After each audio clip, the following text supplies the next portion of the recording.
I'm always worried I'm gonna misspell something. I've done it once before. I misspelled the URL in my own going live posts. Embarrassing.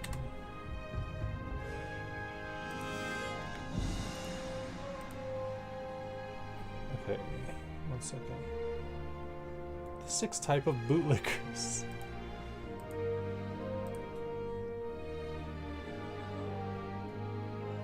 Okay, give me 1 second. I'm gonna refill my water and I'll be ready.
Okay.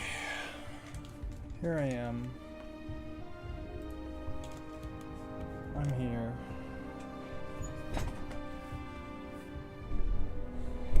Okay.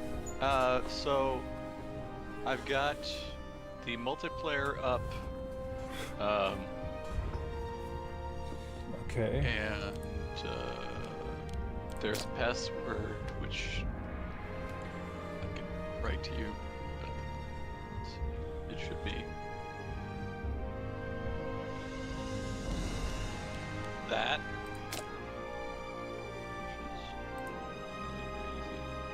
No, I don't see a stream up of yours. Should be live. Just go, I'll search you. I don't see any games up of yours. Or at all. Game of Arcarian? Oh, it's, well, maybe I need to make There it it is. public. Oh, it didn't. Okay, there's the password.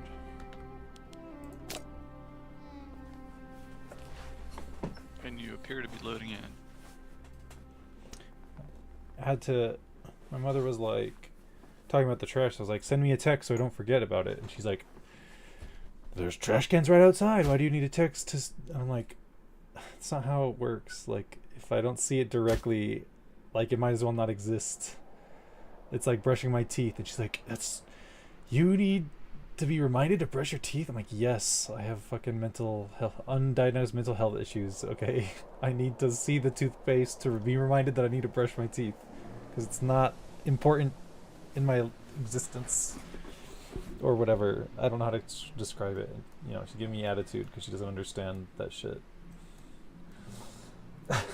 Well, the problem I have with brushing my teeth is like, I can't brush my teeth now. I'm about to eat something. Yeah. That too, where it's like it just always seems like the times when I remember, it's like, well, I just ate something, or I'm about to eat something, or I'm busy with something, or I'm like driving to someone's house. I'm like, oh, brushing my teeth as a concept. Not that I need to do it at that moment, but brushing my teeth as a concept, I'm reminded it exists. But it's like in a situation that's not helpful. I was getting into using those flosser things, which are like a little pick, Yeah. as opposed. And then I go to the dentist, and this random lady who is not the doctor, but like helping with the cleaning stuff, she was like, "No, you can't use those. No." I was like, What? "God damn it!" It's like Why? you're supposed to. Well, you're supposed to use the ones that the really annoying ones that you have to wrap around your fingers, and they always slip off, and they get all drooly and stuff, and you can't really use them well. You're supposed to use that because that makes kind of a U shape around the tooth as you, or something. I don't I want don't to know if use that's really so those. true. Yeah, exactly. Like I always pull the thing too short, and then I try to wrap my fingers with it, and it's just like, oh no, it's coming off. I can't, because I have to get in there, and then there's Yeah. pressure, and then it slips off my fingers, and everything's covered in wet. You're not ready, by the way. How But do if I? you, in the lower right should be a ready option. Little clickaroo. I can't click it. Can't click it. It says you're not ready. I don't know how to be ready.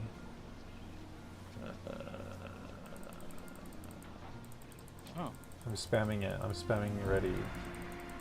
Click on the map. Oh, you have to click on something. Oh, did you pick your nation? It says I'm the Okay. Ptolemaic Kingdom. Okay, now it says Yeah. ready. There you go. It's annoying. Okay. Maybe it's saying that's who you were last time, so go click them or something. Alright, don't click on another nation. Click. I wasn't looking at my screen, I was looking at your Twitch, but I think I clicked the start button, so we should get... Oh god, I don't remember what was going on. Well, you had quote-unquote won your war a little bit, which is actually probably my fault, because if I was doing that war, and I did do that war on another file, I kept constantly pausing to try to like, okay, now I'll chase the army here, chase the army here. But you took a bit of land, and then there was a message that was saying Antigonid's collapse, and it gave you some more of their land, and it gave you Seleucids some more of their land. Seleucids had gotten their asses kicked Right. back to Babylon, so they were given land. It gave, I think, Thrace, maybe Macedon, some land. So the Antigonids still have probably almost 1,500 pops, but they're mostly done. Now, remember, you were getting attacked on the left side of your kingdom, and they gave you a lot of that land back in that collapse event. Yeah. But you still have a little province here that's controlled by the Antigonids. Yeah, I so see that. eventually, we could declare on them eventually, and Take this you know, back. 5 years or whatever it is after the Is it? truce timer wears out. Not that this Actually, is something I want to attempt. I don't want to do this, but have you ever like attempted to conquer the whole map? People, that is a thing. I have tried to. I just kind of get a little bit bored and kind of over grinded. Uh-huh. Once you play for a few hundred years and you're just like huge and you're just, oh, another war. It's like, it's kind of like that in Europa. It's kind of like that here. So I'll get to like maybe 10,000 pops or so, which is probably like 4 times the size you are right now. And then at that point, like, oftentimes I get bored and I start a new playthrough. But right now I've been trying to do, I tried a Persis run. So if you look in Seleucid Empire, there's a little chunk called Persis, which is kind of like stands, I guess, for the Persians. And I took them back to like controlling basically like the Seleucid Empire plus some extra stuff. You'd have to swap to political map mode in the purple if you wanted to see it.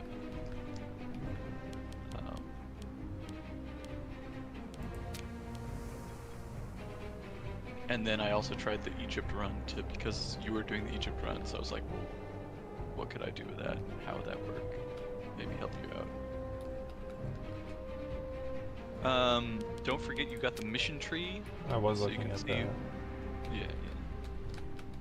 And it appears in you're on the diplomat mode, and I don't see any sort of color on Antagonids. Normally, if you had a truce with them, they'd be brown. So it appears that your truce is up. Or if it's not up now, it will be soon, but it looks like it's up. So if you want to call me into a war with them at some point, I'd be happy to do so. How do I gotta prepare? I gotta recover from the last war. Yeah, let's see. You're down 3 ducats a turn. Why is that? Why is that? We should look at your finances, because right now you're losing money for some reason. Do you have mercenaries up? Your fleet maintenance is low, which is good. You could possibly turn down fort maintenance, but I think considering we'll start war soon, that's not necessary right now. And again, I can't quite see everything because of your portrait. But I think you're probably good there. Let's see. Wages you want to at least keep on medium, because otherwise you'll start getting corruption. Corruption. It says no deficit. Oh, wages that just means I'm not in the. one of your big costs. Huh. Well, maybe you know what it might be is that you had mercs up, and so you were losing money, but now, oh yeah, so your balance is 15. So for some reason you probably had mercs up last month and you dropped them, but it's still registering like the last month's money. So if you go forward a month, if we go forward a month, you should start making 15 a month. So yeah, you're good. And then you know, once you get 500 or 1,000 cash, whatever you feel comfortable with, we can go to war together against the Antagonids. And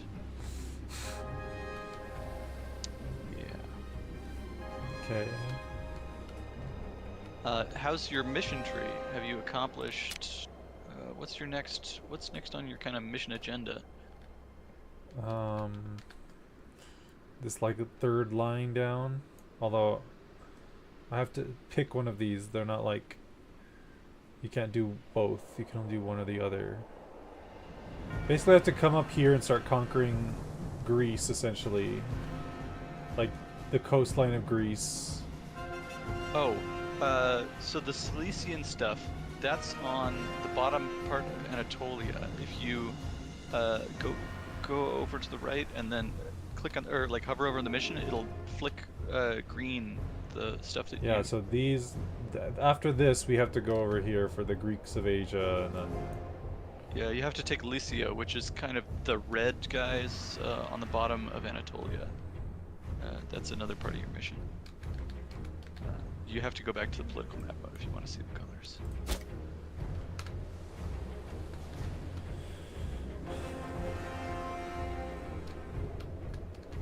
But maybe it makes sense to first war with the Antagonids so that you can have a land connection to that area.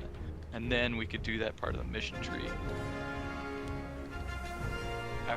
afterwards when you have connected territory. I got some barbarians in my territory, but whatever. It doesn't matter. The only thing barbarians really do is they lower the civilization rating as they pass through. As far as I know, they don't even cost you money or kill pops. So oftentimes I just leave them because it's not worth raising an army to kill them. But if you kill the barbarians, I think they drop a couple pops, like the barbarian pops join you or something like that. Maybe as slaves or something. And I'm making almost 10 a turn, so that's good. Right, so I'll just unpause, we'll go at 2 speed. Okay. Are you gonna be like picking a fight with more people down here, or what? Not if we're gonna start a new war with the Antagonids. I'll just save some money. Maybe I'll up it to 3 speed since we get nothing going on.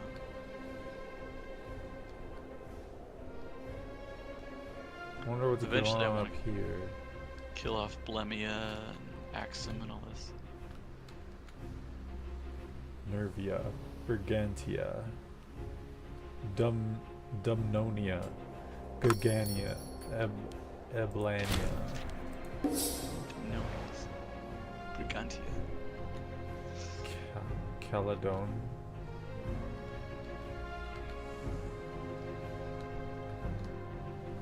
I swear there's like the Brigantes and the Brigantines or something like this. They got the same damn names. Yeah, there's so many names. I feel like it's impossible to not be reusing some. Like Syria, I've seen several times. Look at all these like. Tignans wanted something with names.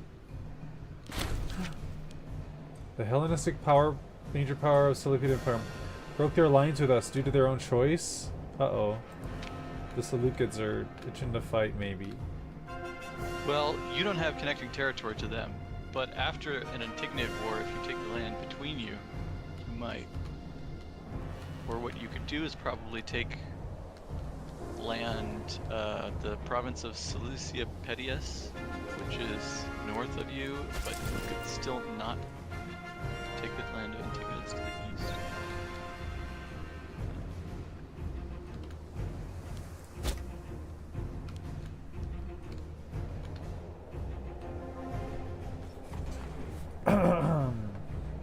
How goes your territory?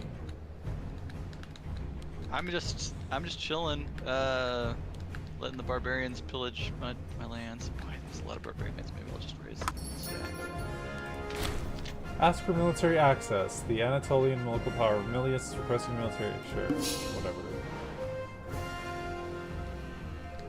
Upper Nubia would be here. Yeah. Carpathia.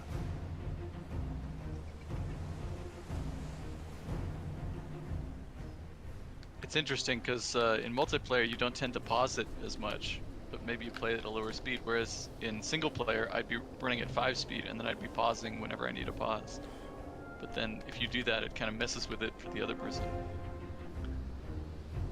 So it's interesting the difference in speed and style. Also, I don't know what I'm doing, so. Well, let's see. If I look at your territory, I'm just gotta clean out these barbarians real quick. We're at 485 monies. I don't know how much money I should need before I start a war. I would probably aim for like 1,000 or Okay. so, or at least 700-800, because so you probably want 3 stacks of mercenary. Each one initially is going to cost you 100 to raise, so that means 300, and then each is going to have a monthly cost. So once you raise 3 stacks of mercenaries, it's probably going to cost you at least 20 ducats a month. So you're going to have a deficit. So, you know, if you have raised 700 cash before the war, you pay out 300 for mercs, and then you have 400 left to kind of like run a deficit for a while.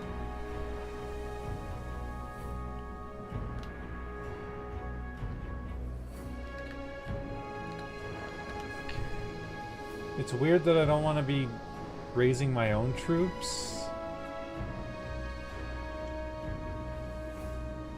Well, you can, but mercs. So your own troops are like your population of loyal people who are of your culture. So putting them into war too much can mean that you lose those pops. Like if you take a bunch of damage to them, I think it reduces the amount of pops you have. So I use them some in a war, but also like mercs. Like if you have your levies, and that's like 50%, and then your mercs are another 50% of your forces, you've basically doubled the size of your armies for the war, right? Also, hi Red Frog, how are you? He says this buyman is dying. Request trade route, sure.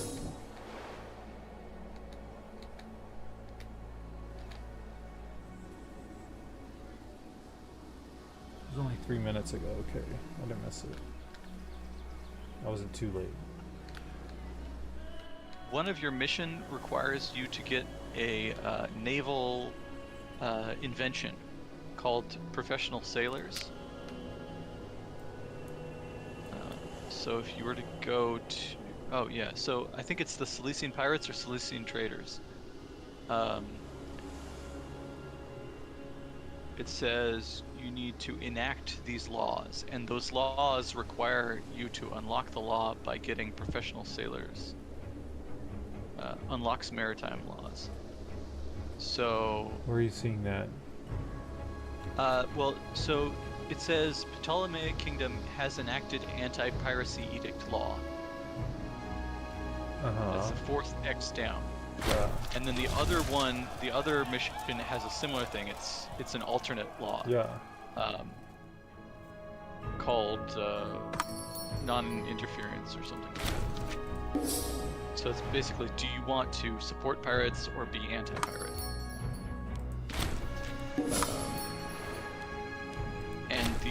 And so if you were to go to your laws, which is in your laurels, the second one down on the left is the laurels, and then there's a tab there.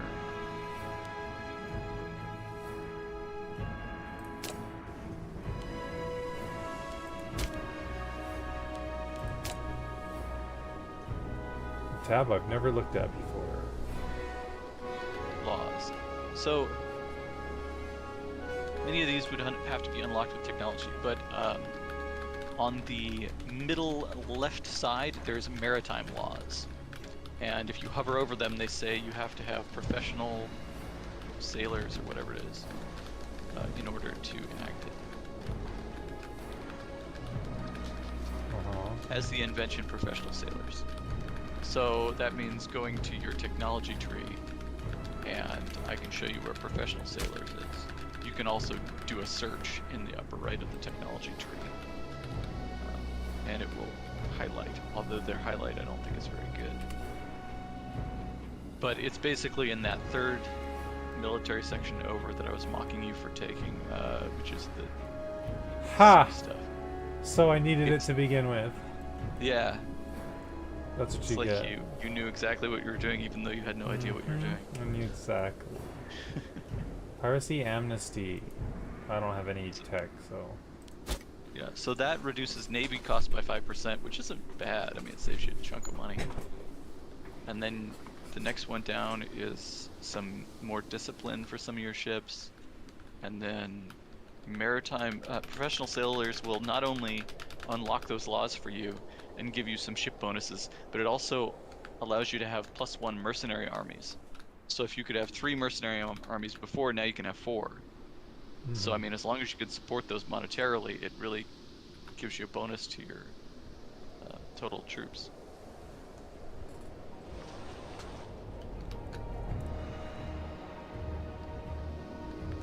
How goes the battle down here? I killed the merc stacks, and I probably need to actually, you're reminding me, to disband my levies. I have just doing government stuff, really. I gotta replace a Amarau Hayet, which I have no idea what that position means. The Guanaran Gives Revolt. me military experience. And, you know, one thing I really do need ISIS. to improve my... Whatever happened to ISIS? A bunch of stuff. I think they got pushed back quite a bit, but they're still out there in some small form or other. I like how this name is apostrophe AAD. Ad. Speaking of which, top of the hour ad break. No. Top of the hour ad break. We are at 6:16. Oh, we're paused. I paused it because you had events up and you seemed to be trying to tackle several things. Well, I'm holding on my mission tree until we go through with a war with them. Why? What's in your mission tree? Other than killing me. It's a huge mission tree. I think it's because I probably only have one major mission tree. Consolidate Nubia. So that's the one I'm almost done with. I just need to take a little bit of territory from Athagausia. And then I think I'll have that. That gives me claims on all of Upper Egypt. Bless you. And it gives me, for 10 years, I get integrated culture happiness plus 5%, which is big. Monthly stability plus 0.03, which is pretty big. And that unlocks the northern push, which costs me 100 ducats and some political influence, but I get, for 10 years, 10% manpower and 5% discipline. And then that tells me to go attack Egypt. Although I think the initial Egypt missions have me attacking Blemia, or I get claims on Blemia. Then let's see, another direction on my mission tree. I need to take Axum, Semian, and Tensis, which are probably all down south. Yeah, so basically I need to kill Axum, the Guanaran Revolt, and everybody down in that area. And then it's going to give me more missions that go all the way down to the Horn of Africa, I think. And then the left side of my tree has like more development stuff, but I've held off on that so I can save money. Development can really up your income, but what can also really up your income is just like invading people and being twice as big as you used to be. If everyone wants to trade.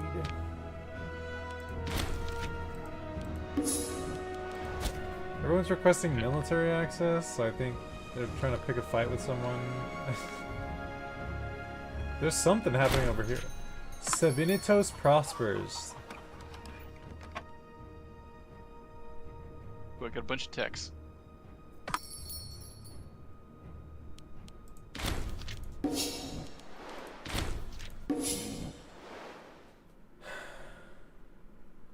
do I want to take? Formulaic worship?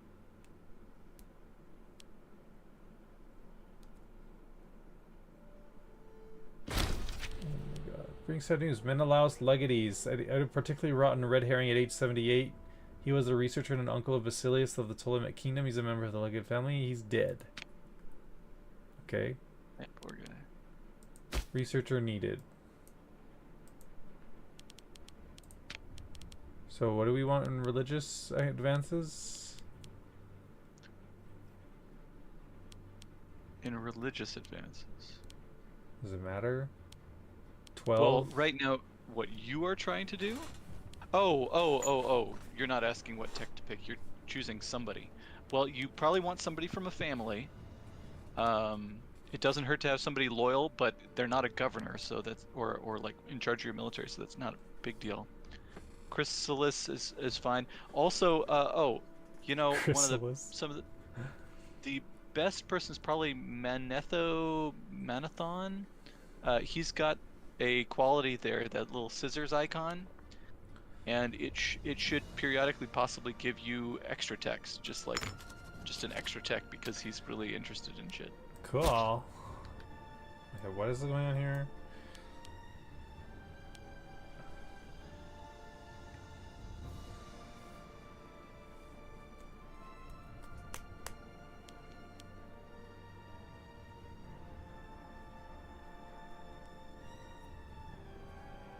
Ask the residents what they want. Okay, I'm good.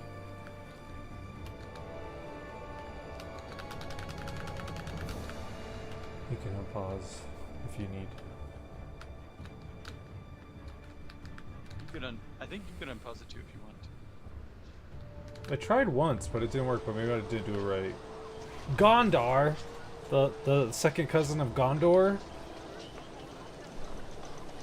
It's like discount Gondor. You've got It's just Gondor. like everything's kind of shabby. We've got Gondor at home. Gondor at home. It looks like Gondor until you start like rubbing at the paint, and then it's like, oh, this is not Gondor. It's like tofu drag construction. Oh, wasn't I trying to conquer the coastline here?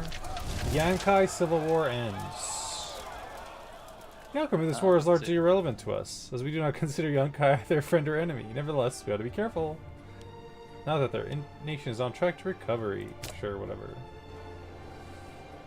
Yeah, at some point you can probably attack the coast. As far as I can tell, they are free. What does your mission tree say? King of Sidonians and Phoenician sailors.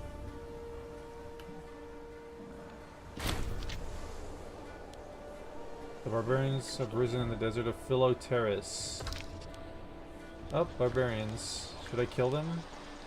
You don't have to. You could just let them do their thing. All they really do is, and there's only 1,000 of them, so every time they conquer something, they go down by 500. So now they basically lowered the civilization in that area, but that's like just some random area. And your civilization will go back up over time. Do they just sit here then? They'll move on to another place. So your civilization value there is 32.63, and it went down just slight, maybe from 37 or something. And they're going after another settlement. Civilization was 39.56. Cilicia Pedius. And now it's 38. So they only dropped it by one civilization, which is not much. Okay, someone that I let through my gave military access is picking a fight with the Antigonids. Okay. Like they're currently fucking with the Antigonids over here. And they're using my Oh shoot. Wait, what? And they're using my territory to do it.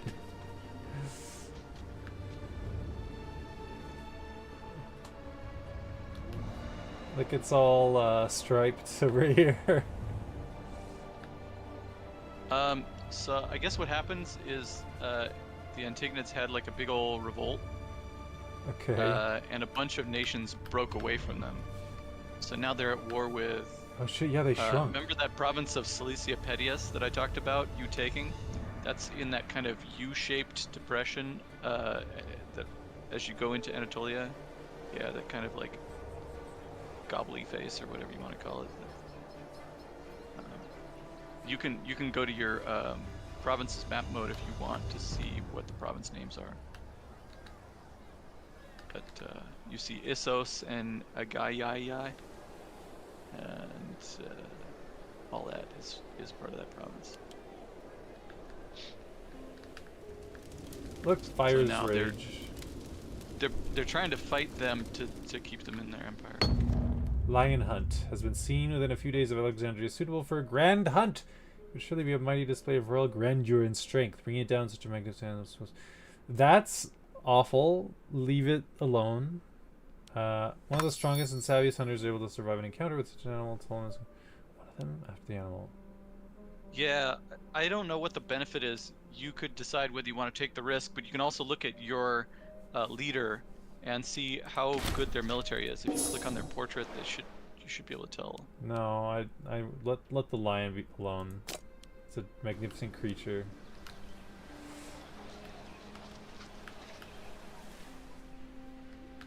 Is it a magnificent creature? Yes.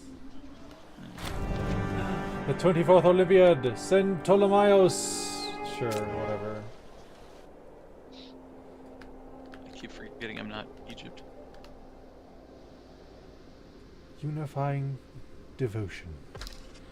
So there's a small issue now with attacking the Antigonids, and that's that they're going to be in this complex like war situation where like you may try to go take a province, but then Cilicia Pedius comes over and takes it before you can, and then unless you go to war with Cilicia Pedius, you can't flip those provinces back. Mm-hmm. So either we could, if we go to war with Antignates, we could either declare war on both Cilicia Pettius, for example, and Antignates, or we could just wait out their war and then see what happens. Basilius Eunastos offers friendship. We received an envoy sent by Basilius Eunastos of Pasicratid, ruler of our subject Cyprus. He offers our ruler Basilius Ptolemaeus I Keranos Legates his personal friendship. Strengthening our connection with our subject would have its benefits. Ptolemaeus becomes friends with this guy, gains 50 opinion of Ptolemaic kingdom. We don't need their friendship. That does nothing. This could be useful. Sure, I don't... whatever. Peace! Someone's crying for peace over here. Oh! There's no more stripes. Oop, it's much smaller now. Antigonids are much smaller now. Well, they did reclaim Cilicia Pettius region, and they're fighting back the Oh, they did? Laconia. Laconic? Lycaonia. Yeah, I want to take this shit back An eventually. ad for fries. Makes me want to eat fries. Are they gonna fight? No. Well, let's see. Who are they still at war with? They're still at war with Pamphylia on the southern coast and Tyanitus. But they're probably going to win out eventually. Oh, and they're at war with Chalkidiki Chalkidiki. over in Greece. The awful looking green color. 124th Olympic Games conclude. The Great Olympic Games have come to an end with much rejoicing and celebration. The highlight of this year's games was during the Diaulos, a lengthy double circuit of the Olympic Stadium. Keranos of Kaizikos almost flew past the finishing line, careening into the watching crowd amidst cries of jubilation. Overall, the victor was declared to be Ptolemaeus Philadelphos, legates of the Ptolemaic kingdom, twice winner of the games, whose brawn, virility, and Herculean vigor are beyond compare. And now he will go down in the annals of history as a champion of the Olympiad. Everyone gains... I gain 6 stability, and everyone gains 40 opinion of me. Sick. Oh, so your guy won, huh? Yeah. Yeah, we won the Olympics. Available decisions. Abolish social equity. No, we're not doing I would that. not do that because then you can't use the women as Oh, is it? government. But what you can do to get rid of that is hit the bell icon on the left side, and then you won't be notified constantly. See, there, it's gone from the top of your screen. It's time for you to do an omen up at the top of your screen. What do I do? You want, so one of these grayed out bonuses, whatever one looks good. Possibly the one at the bottom, the ISIS one. Cultural group happiness. Does popularity contribute to loyalty somehow? Popularity you usually have with very little issue. Because it would be nice to get loyalty with these areas over here. Well, that your ruler's popularity is, I don't think, gonna really affect that. Okay. But if you want to check your ruler's popularity, you can go into your first tab over National Overview, and Government, your second tab, and if you look at your ruler, there should be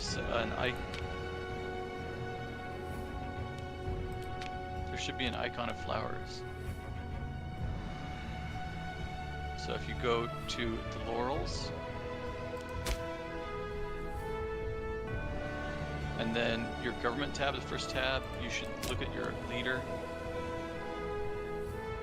Your leader's on the left, and click on him.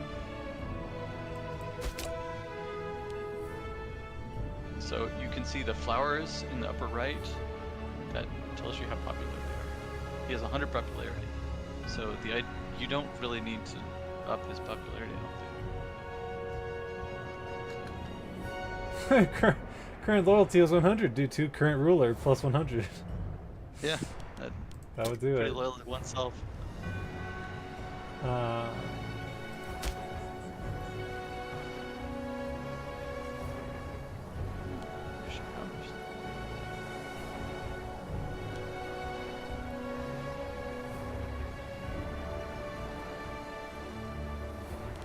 how do I increase loyalty?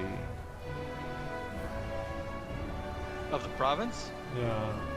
So, okay, so the first thing I would do is anything you've taken that is not of your religion, I would try to convert.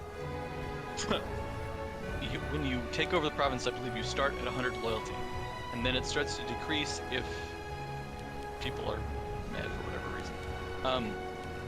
One of the best ways to make people loyal is to convert their religion to your religion. So right now, if you see the portrait of the guy who's the governor, to the right of that, there's an icon that shows a person with their arms raised. That is your converting religion icon. No, to the left of that. You see the guy that's holding a staff and raising his arms? No. It's right next to the portrait. Oh. Jesus. So that's your current governor policy. So right now they're trying to convert to your religion. So that is what you want in any of your recently conquered provinces. And as far as I can tell, in most of them, that's what's happening. Okay. So yeah, Eventually. looks like there are a couple that they're not doing that. Anyone where they're not doing that, I would swap it over to. So in the lower right section, Perea, you are not converting, so I would swap over to that. They're trying to civilize the area. I don't think that's very important. And then in the upper right, let's see, Corel, Syria, which is the second from the upper right. If you go.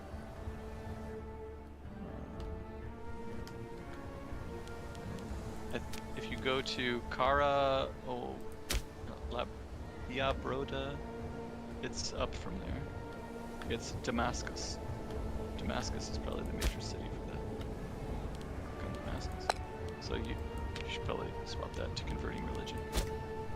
Well, So, I don't think they care about them too much, but...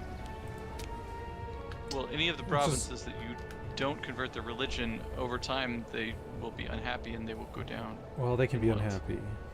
Yeah. I only care about Judea. You asked me to solve. I only care about Judea. Uh-huh. Because that's my mission, is to make them happy. Or to get them to loyalty 100. That's just going to take a while. You're going to have to probably convert religion and convert, culture and all that. Okay, I'm in. So, right now, your religion, I believe, is Hellenic. Mm-hmm. So they'll be converted to Hellenic. And it's nice to have Hellenic as your religion because lots of the world is Hellenic. All of Greece is Hellenic. Like all of the outer edge of Anatolia is Hellenic. There's a lot of Hellenic just scattered throughout the east. Much of Persia is Hellenic because of the Alexander going through with his empire. Your problem is most of your population currently is Kemetic because you are Greeks that came down to Egypt. So you eventually want to convert your own territory to your religion as well.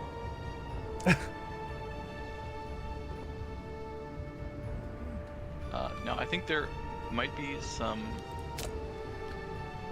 mission trees that you get eventually that will allow you to switch over to Kemetic if you wanted to, but I'm not sure. And that would probably be years away. So I would just focus on Hellenic and forget about Kemetic. See, look, ISIS. There's another one down here, ISIS. Lots of ISIS. They're cropping up everywhere, I guess. Climax. if you go to your religion tab,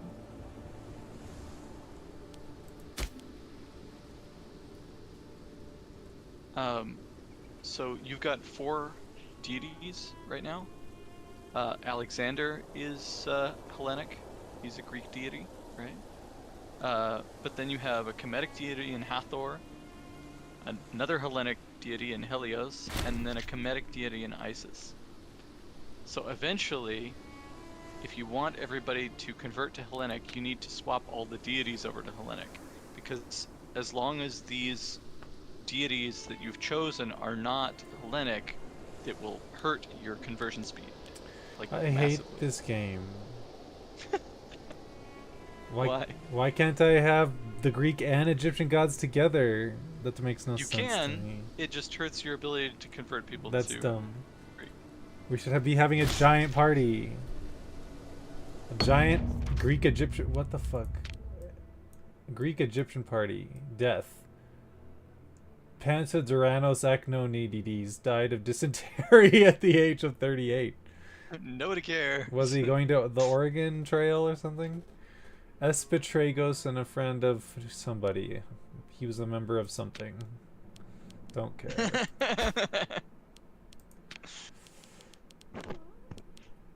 I wish that these games would do a better job of reducing event spam. Like, they put all these things in front of people, and people, like, new players are like, is this important? I don't know. Like, I guess I have to stop everything I'm doing and try to figure it out. Yeah. And then veterans are like, okay, another window, I get it. Like, I know this is not important. Just let me close this window again. Oh, another pop-up, okay. Yeah. And we don't even look at that stuff. So there's, like, no real use for a lot of these stupid events.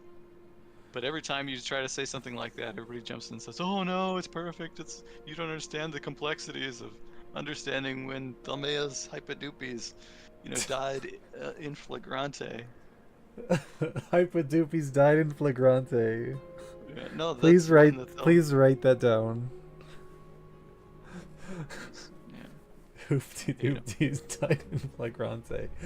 After years toil and hardship, it was with hopeful eyes that the veterans of our armies looked towards retirement. A life of rural farming. Commanders like bribes, don't they? Who doesn't like a life of rural farming? Fuck farming. I don't want to lose money. I'm trying to get money for a war. You all want to go farming? You have 1,000. Wait, you lost some money, or you could say we don't need their support. What does that do? They lose 5 loyalty. Well, she's got 75 morale. loyalty, so it's probably all right. Morale down 5% is not great, but you're probably so much more powerful than anybody you're about to go to war with. And I lose 5 stability. Yeah.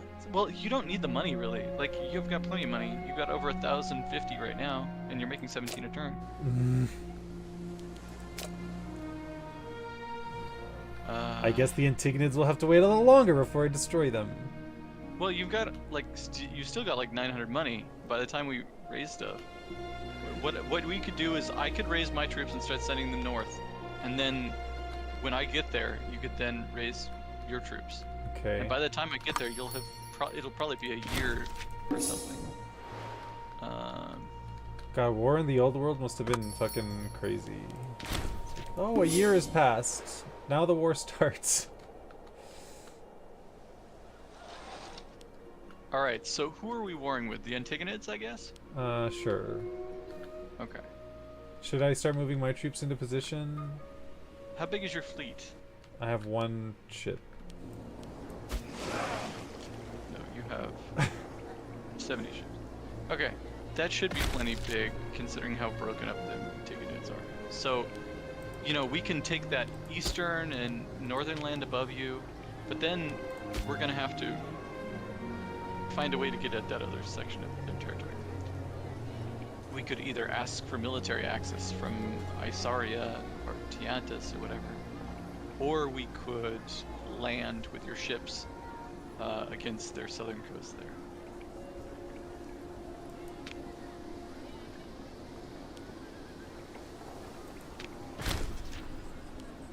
And I am making 10 a turn.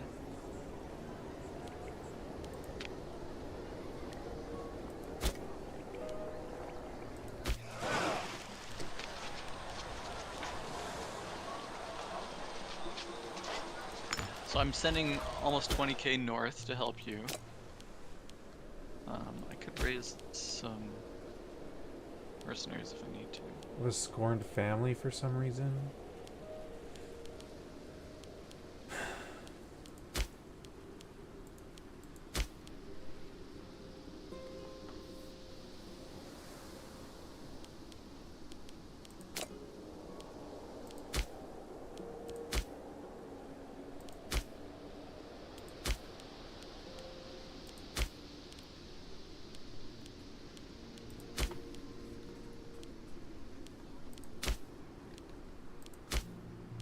Diplomacy.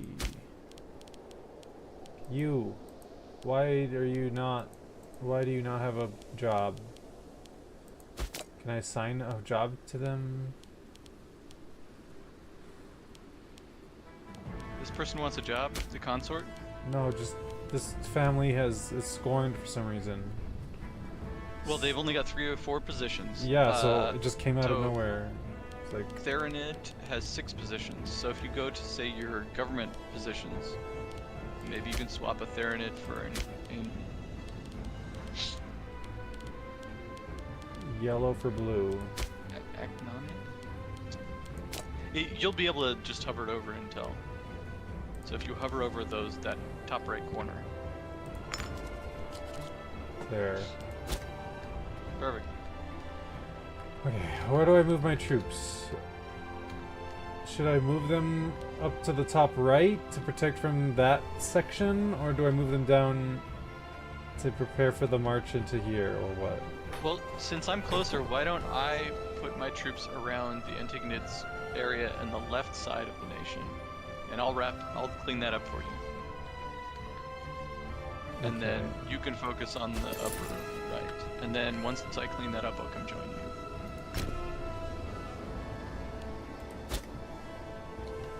Should I mobilize my navy or leave them?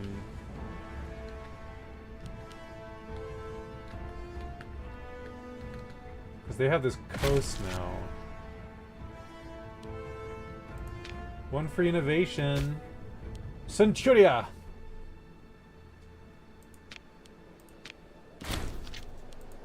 Sure. I just had to get rid of a unwanted heir.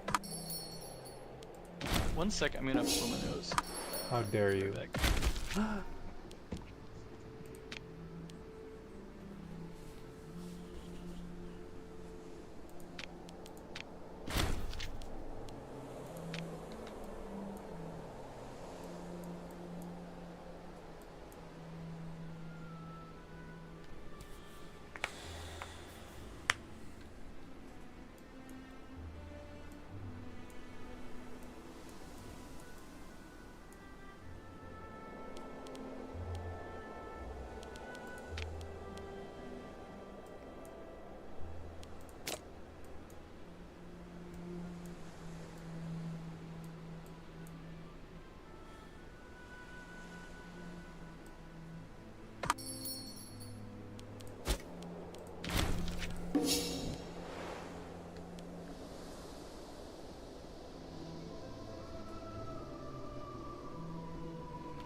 Alright.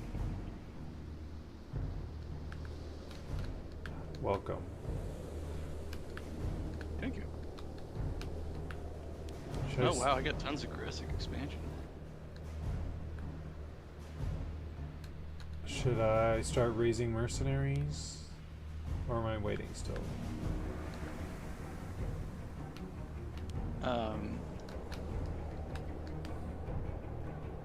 Let's see.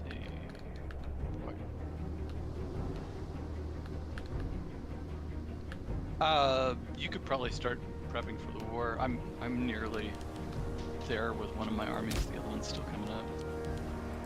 It's such a long way to walk.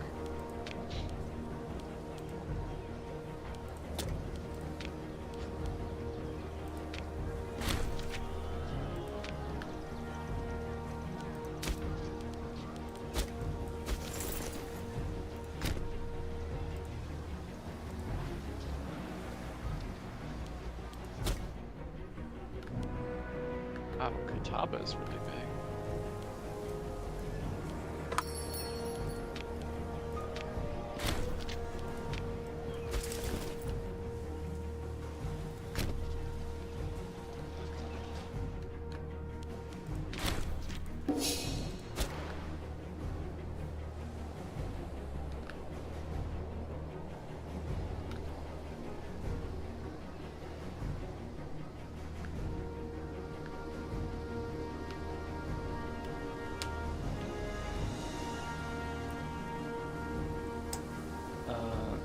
So you've raised what, 2 merc stacks, and you've got your 5k Legion.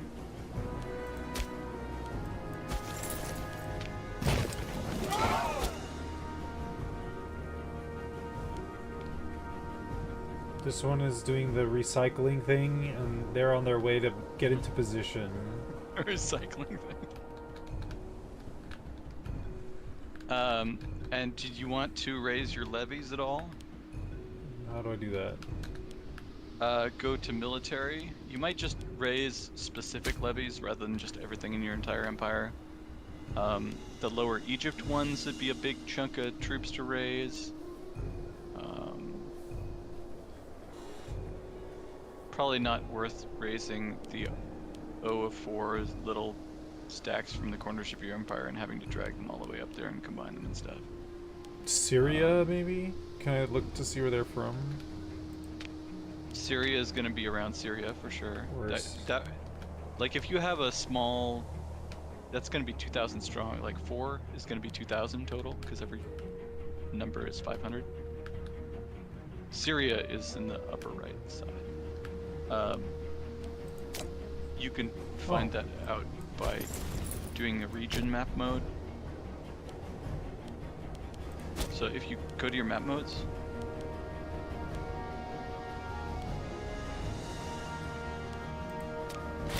and the region map mode is it's your 3rd over and 1 down.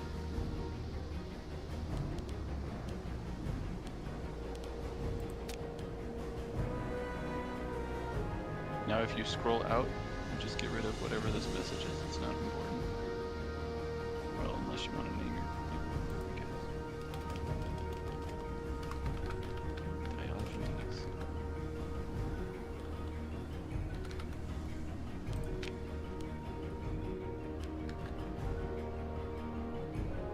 So, see, that tells you where Syria is, the larger region of Syria, and all of these larger regions. And that's what they refer to in the levies section. Lower Egypt is like over here, though. It would take them forever to get over here. Well, that's a lot closer than Upper Egypt, which is way down south. I mean, true. And you probably have a road. Yeah, you have a road that goes. Roads allow much faster travel, so you basically have a road from the delta all the way up through Syria. But what I'm saying is don't try to drag them from any further back than that, probably, because like the stuff in Cyrenaica is going to be way over to the west, and the stuff from Upper Egypt is going to be way to the south. So if you want, Canaan was another large area If you wanted to raise your 2K stack from Canaan, you could do that there real close. That's the one just below Syria.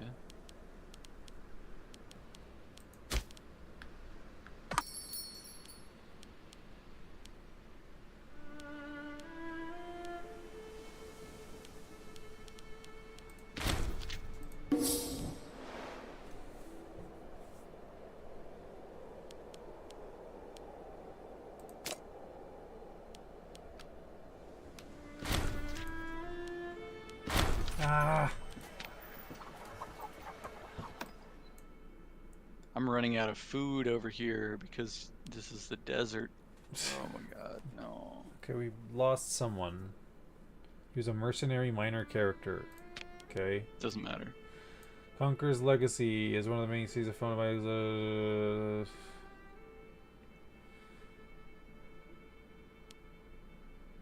one free province investment. Knowledge gain institute will be spread beyond its walls.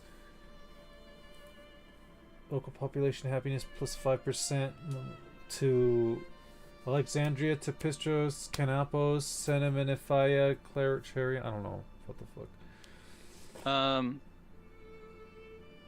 If those are just cities, it's probably worth it to take the province investment, but... Okay, where's Canaan? Canaan is There just we right go. below there.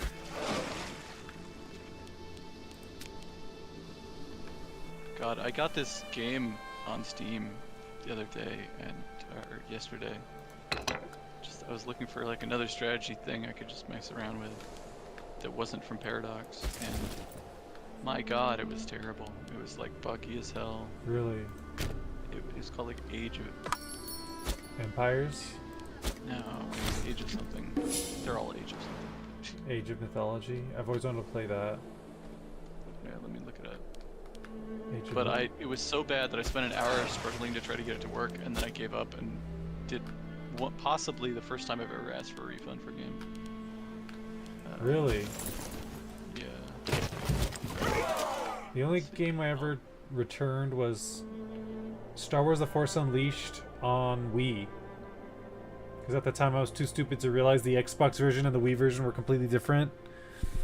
And I was like, when is the Darth Vader level gonna happen? And I beat the game, it still hadn't happened. And I was like, I've been duped. So I like took it back to GameStop and they're like, sorry, we don't take returns, or you'll get almost nothing for this back. And I'm like, just take it from me. Like, I don't want this piece of shit. And they're like, wow, really? You're that upset? I'm like, yeah. No, I'm sorry, what was the reason? The Wii version and the Xbox version were completely different, and I was too young and stupid to realize that that would be the case. And so I played the whole game, and it looked like utter dog shit compared to the demo I played at the store, which was on an Xbox. And there was no, like, the first level and the demo level in the Xbox and PlayStation version was you play as Darth Vader, and you, like, take over the Wookiee village, and then you fight a Jedi at the end. That does not exist in the Wii version. And I played the whole damn game like, when is this going to happen? Maybe it's in a different place because I got the full game. Nope, it's just not in that version at all. I was so pissed that I took it back. I was like, just take it off of me. The game that I picked up yesterday was Age of History 2. Uh-huh. It was $5 and it's rated like 91% by people. But I don't know why it's rated 91% from people because, oh my god. So, one of the main problems I had was on starting the game, and you get to pick like a territory, and so usually you'd probably go to Europe, and in Europe there's the in the Middle Ages there's the Holy Roman Empire, which is made up of a ton of tiny German states, and every time the game would show a state, it would have a flag, and it would have a text name, but for some reason the flags and the text names were huge. And so if you looked at Germany, it was just covered in all these names and flags, and you couldn't even see anything you were doing. Wow. And I finally, after much going through the tutorial and options and stuff, there was an option to like scale down the text size, but like if you scaled down the text size, this text would start to get wonky looking, like it wasn't correctly programmed to scale and there was like multiple scaling options that would do different things or like glitch out, and I could never find a place that I could scale down the size of the flags. So the text was smaller, but the flags still covered everything. You couldn't see shit. And you'd have to go into like a different map mode and then hope that that would solve your problem. Huh. But it was horrible. Like, and then like I was in the options working around with it, and like if you would go to like more than one place in the options, then for some reason your screen would start just scrolling left. Oh my god. It's just like so buggy and awful. So I'm starting to run out of food here in the desert, so we might start this war as soon as we can. Yeah, that's fine. I'll do a save here real quick. My troops should be relatively in position.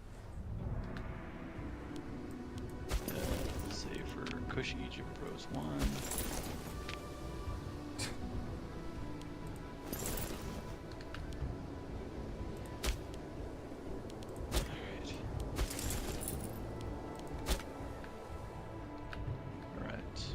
Alright.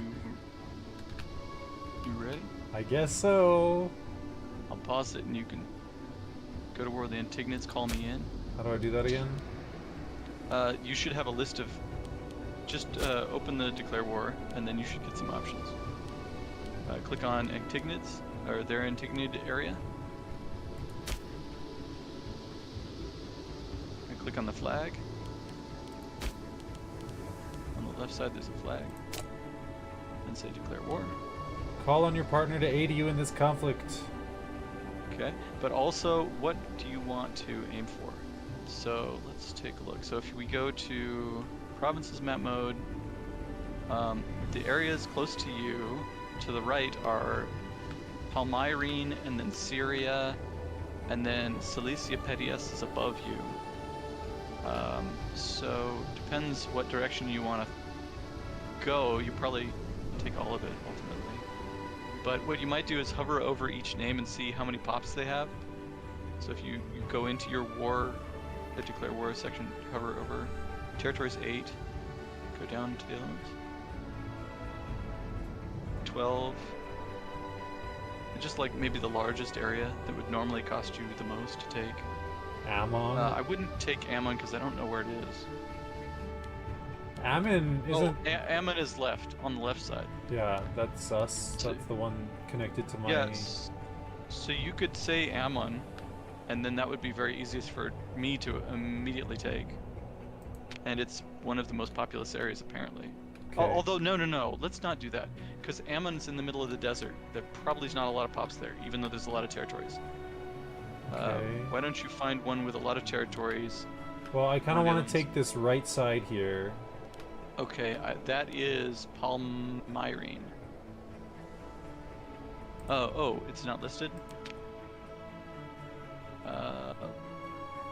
Well, then Syria is the next closest one. That's not listed? No. Alright, let me see what you've got claims on. Well, the closest thing that you have claims on is probably the Cilicia Pedius, then.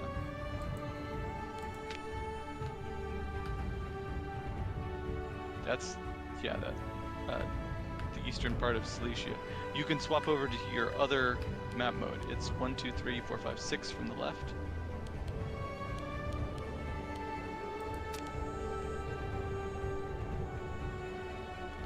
So that tells you all of the... You might want to zoom out a little bit so you can get the names.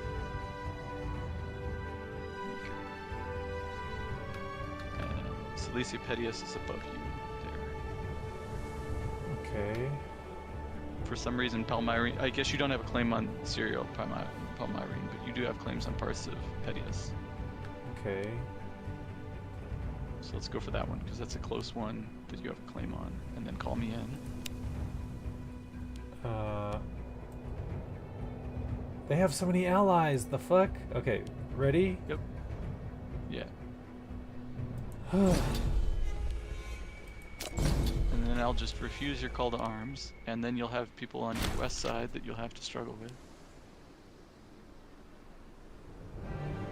Okay. I'll send these guys into here.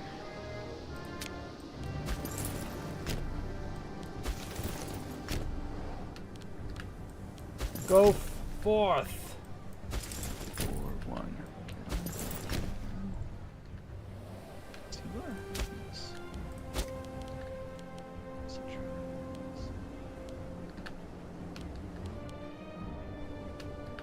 I'm gonna try not to.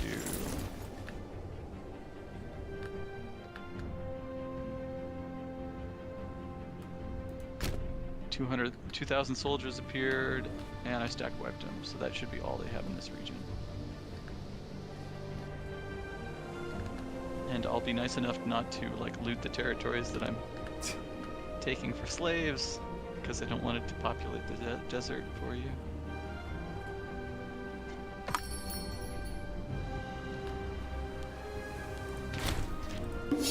Okay, we've taken the capital. This should all flip to us, I think.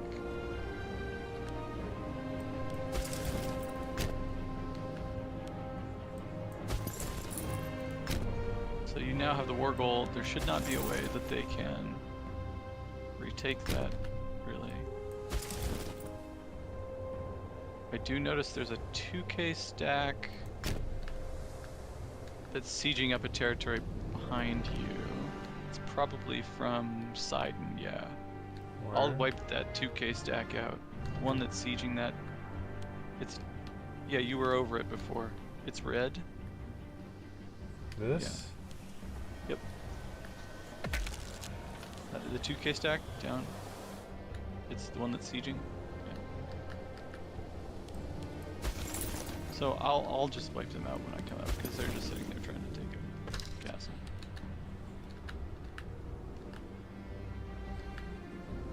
You might want to up your fleet maintenance and bring your fleet out. We'll have to conquer Sidon.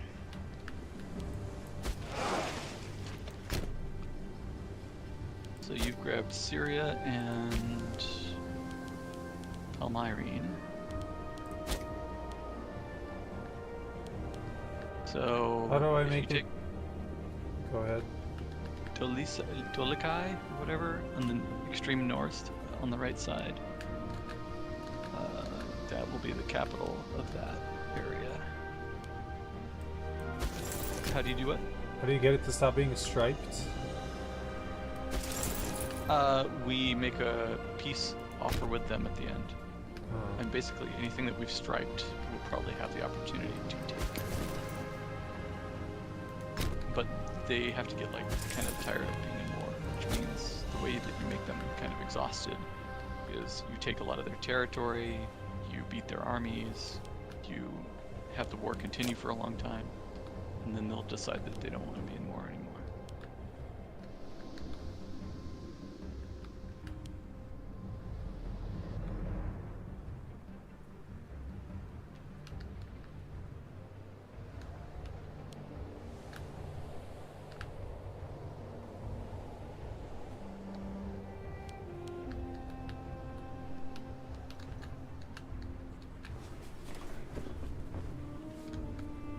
No, 2K is retreating from that siege, sitting on side. The guy we just put into the researching position died. Maybe you should stop putting like 87-year-olds in charge of your research. You're the one who told me to put the person there. Cleopatra Conis. Does anybody have like a specialty? That guy's got blood up Ptolemy, but eh. If you scroll down a little bit, see if anybody happens to have polymath. Characters with this trait can generate additional innovations if assigned to a research position. This can stack. So you could put that person in. They're not quite as good as some of the other people, but they give you like occasionally a bonus research, which is probably better.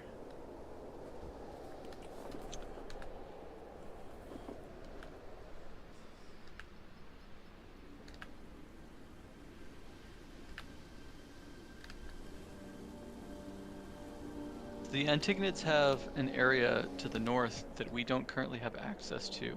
I don't think it's worth trying to go to, because one, we'd have to get access through somebody, and two, it's got a massive fort. It's at least a level 2 or 3 fort.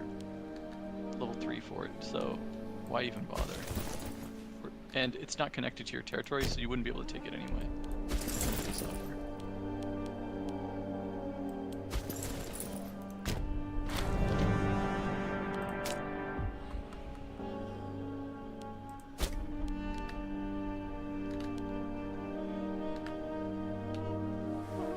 They try to take their capital back. Huh.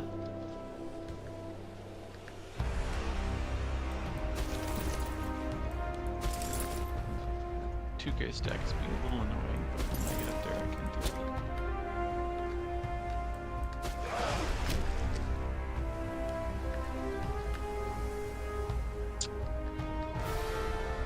it. You probably want to split that 36K stack, it's going to take some attrition.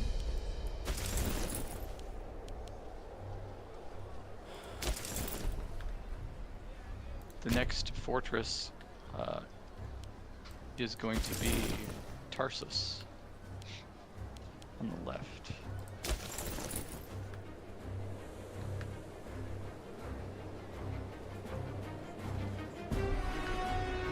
They have 47 ships. In Tarsus? No, the Antigonids have 47 ships, and they're moving it into western, into like Greece. It looks like you have an ally. You have a couple little allies in Greece, and they're going to attack them. So they're sieging down Kos. And they're sieging down Andros. But it doesn't really matter if you win the war.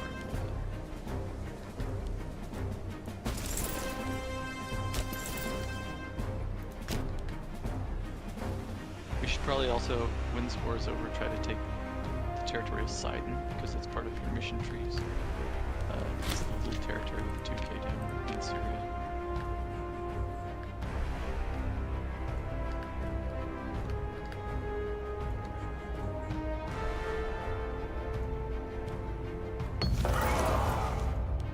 Hey, we won again.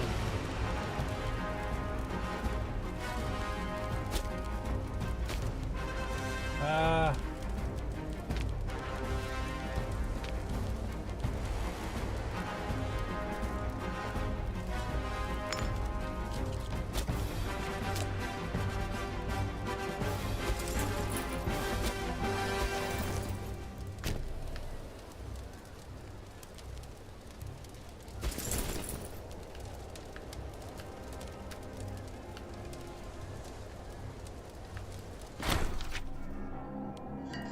Once we take Sidon, you might use your fleet to stand in front of the Delta area, just to make sure they don't do another landing. Because in the last war they did that big landing in the Delta and started capping all your territory. An Egyptian ship has docked at the port in our city of Apollonia Palestinus, carrying a priest of Isis cult amongst its cargo. Egyptian goddess has been growing a cult in our honor, and all the rights to our cult is certain to set their sights on Ptolemaic Kingdom if we let them, and start sharing their teachings among our locals, though we have heard a lot of good things about this cult. Maybe it's for the better. I mean, we already worship Isis, and we're supposed to be getting rid of her, so... Yeah, I would probably say no, but I'd have to look at the options. Move your mouse, because right now it's just over the word.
never have any food?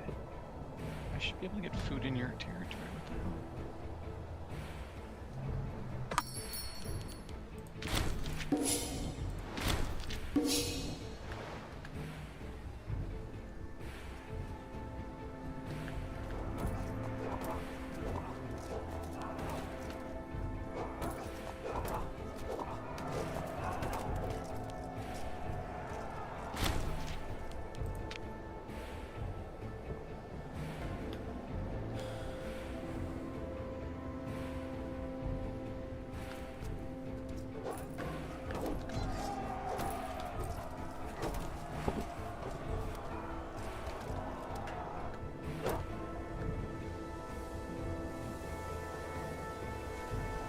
It's just degrading my troops. It won't give me any food. I'm like, even though you're my ally, and it's very irritating.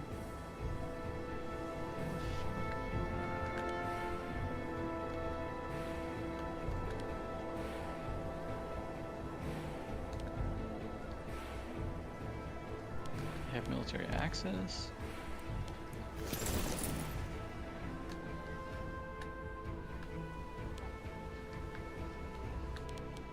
Is there a certain setting I need to do or something? For me? No, I don't think so. It has something to do with the fact that I'm in territory that's not my own. Oh. But it should be restoring my food.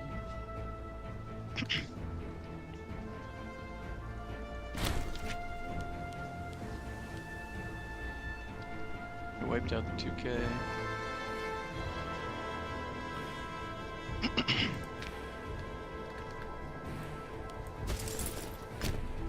I'm trying to use the recycling.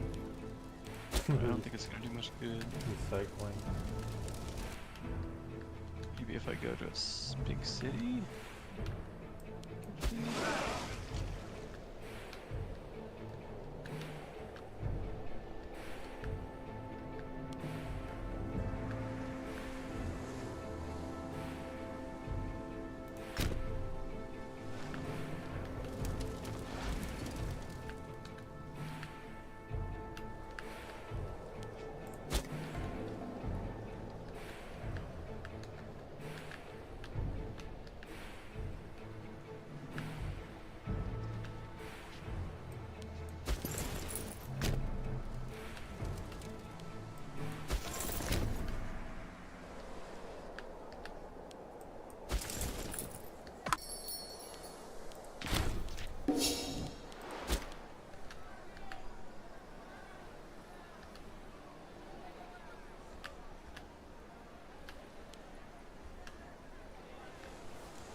I guess it's just something they haven't sorted out.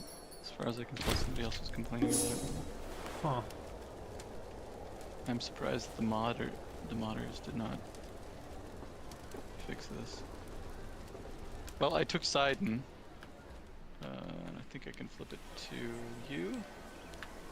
Transfer to Ptolemy's. There we go. Nice. Gracias.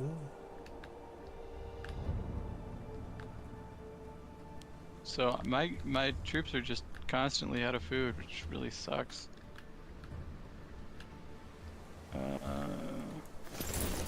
So do you want to try a landing against the Antagonists, or what do you want to do next? They seem to be. What is this person doing?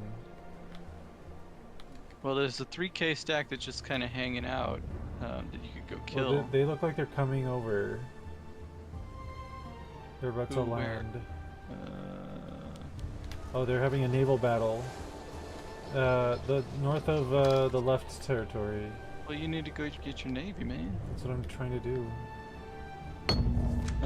Mauryan collapse. The Mauryan ruler has died, sending the Mauryan Empire into disarray. All of India is now on the verge of dramatic collapse. Who could have foreseen? Okay. Well, you want to make a peace offer, or because they're now trying to land in your territory. I mean, maybe you'll get your fleet down there and protect it, but they disappeared. I think they got scared off. Well, it seems I have this territory now. Oh, it's Yeah, paused. I paused it because Oh. we don't know what we're doing yet. Um, Well, I have so, this territory now, so do you want to try to do a landing on the other section of Antigone territory in the middle of, uh, Asia there, or what they call Asia, Anatolia? this place, Yeah. that's Greece. Or do you want to just call it for now and take these lands?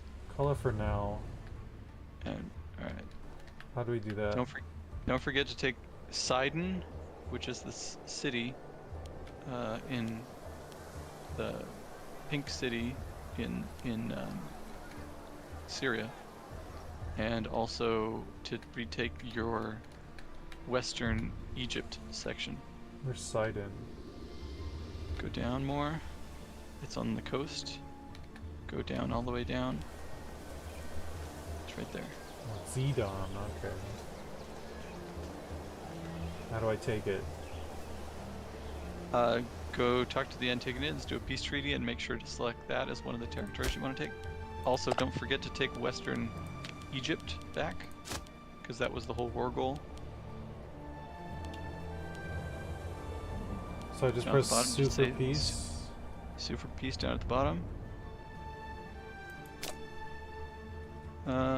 They still have high war willingness to fight, so we might have to beat them up a bit more. So should I But, just keep fighting them? Well, for now, see what you can ask for. So select Sidon and select Western Egypt. How do I do that? Go onto the map. Go over to Sidon. Leave this window up, but go onto the map and go to Sidon. Click on it. Okay, you've asked for Sidon, and then go to Western Egypt and ask for your territory back.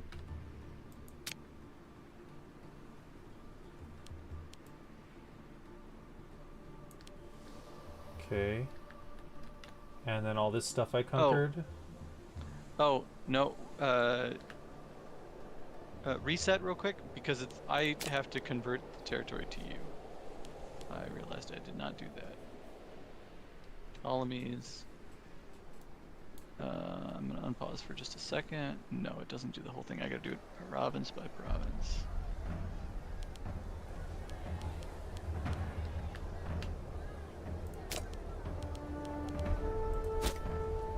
It'll just take me a sec here to go province by province and flip it to you.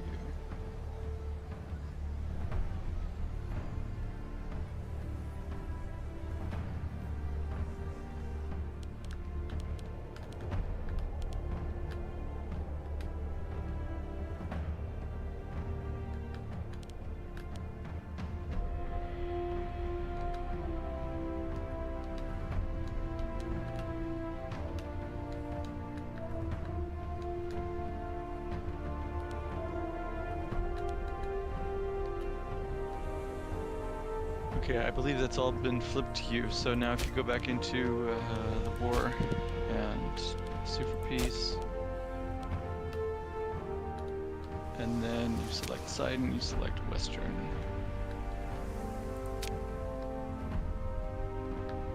Okay. Do I select And then these two? select anything else that you want to take there. Yeah, probably anything along there. So right now, they would. Doesn't look like they would give you this stuff, but we can fight them some more, and they should give. So even with all that stuff, you're at 75% of your maximum 100 for war score or war cost for these territories. You can't go over 100, so it is okay to be at 75. You can take all this, but we would have to exhaust them. And then the second number you see there is 42. That's how much aggressive expansion asking for all this will give you. Okay. Because you're expanding, you get aggressive expansion, which makes other people nervous about you until it drops. Right now I have 25 aggressive expansion, for example. So it looks like they would not be willing to give it to you. If you hover over the OK button, it might tell you why. 10 and a war score. You currently have -2. Oh, it might be because I hadn't flipped that territory to you? No. Go to the right side and hit the war. Defender controls the province of Cilicia Pedius. Okay, so the reason that you have negative war score is because there was an army sitting on Alexandria Issos, and now they've moved off. That's in Cilicia Pedius. Do you see how there was the 3K army and it's about to be fought by you? Yeah. You didn't have full control of the province because the army was sitting there. So once that flips to you, which it's in the process of automatically doing, you will get like 30 or 40 war score at least. Okay. So we should just unpause and just let them fight. But try to track that army down and kill it so it doesn't flip little parts of that territory and have it cause that problem. So now if you go to war score, I pause. Okay, it says okay. But they won't accept it. And if you hover over the X, they'll tell you their reason. You need at least one more positive than negative reasons for an acceptance. You currently have -47. War score +25, desperation +10, war goal +15, on retreat +3, peace offers -75, months at war -25. Alright, so your peace offer is 75. That's how much territory you're asking for. So the more territory you're asking for, the less they want it. The months at war means you haven't been at war long enough for them to really be super desperate. Now we're up to +25 on war score. They're desperate, and we have the war goal, and they're retreating. So that's all your bonuses. So if we wait a little longer, if we take more of their territory, that will push that towards us further. Okay. So... Right. So for now, I would just hold on to that, and we keep fighting, and they're assuming we keep winning. They will go down until they're willing to give you the problem is I ain't got no food in my armies, and I have no fleet to take me over across the sea. You can't use my fleet? Maybe if you put it over there, I could try to get on it, but I don't have any food anyway, so I'd be like starving when I landed. Maybe I'll just start heading back to my own territory, and what I could do is I could hire some mercs, maybe? Hire this 15k stack? And then... well, it starts with a bunch of food. What I'll do is I'll send my mercs around and I'll ask for military access through one of these guys, and I'll attack them. Maybe I'll go get these mercs. Can I get these mercs? Oh, it's outside my Diplo range. Can I get these mercs? No. Can I get these mercs? Yes. Okay. So I'm sending 2 merc stacks up the coast, and then they'll go attack them. I'm gonna unpause. So if you just want to send your armies over and start conquering to the left, what you could do is just talk to either the pink or the purple people here, Tinatus, Chenitis, or Isauria, and ask for military access. Okay, 1 second.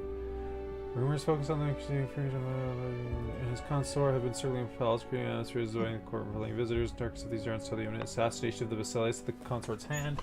That Agathon Legates, the heir to the throne and child of the, might succeed to the throne immediately under the consort's guidance and thus bypass the Basileus entirely. This breed of gossip need give Ptolemaic kingdom pause. The royal consort is not some low schemer. Starts a plot event chain. Oh god. Follow Terra Lagus gains 10 loyalty. Have her tailed immediately. Starts a plot event. Will be surveilled for evidence of treason. She's not some low schemer. Does she hate me or something?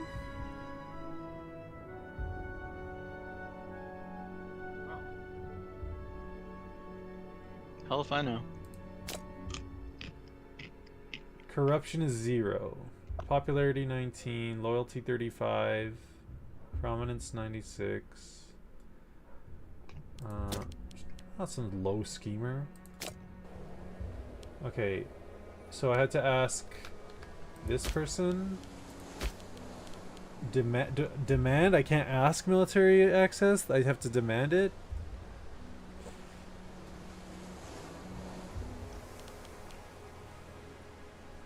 These people, is that what you said? You're on an ad break, so I can't really see your screen. It's diplomacy, Olbe. Demanded military access from Olbe.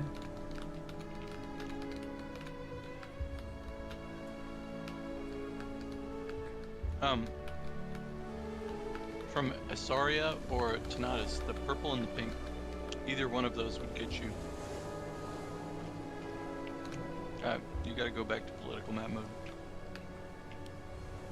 That's an awful map mode. I hate going to that map mode. It doesn't make sense. The political map mode? Why doesn't it make sense? Because it doesn't show my territory properly. I can't visualize what my territory looks like in that mode. There's too many map modes. I don't know which one you're talking about. I have Purple and pink. this one's red. One is called Asaria.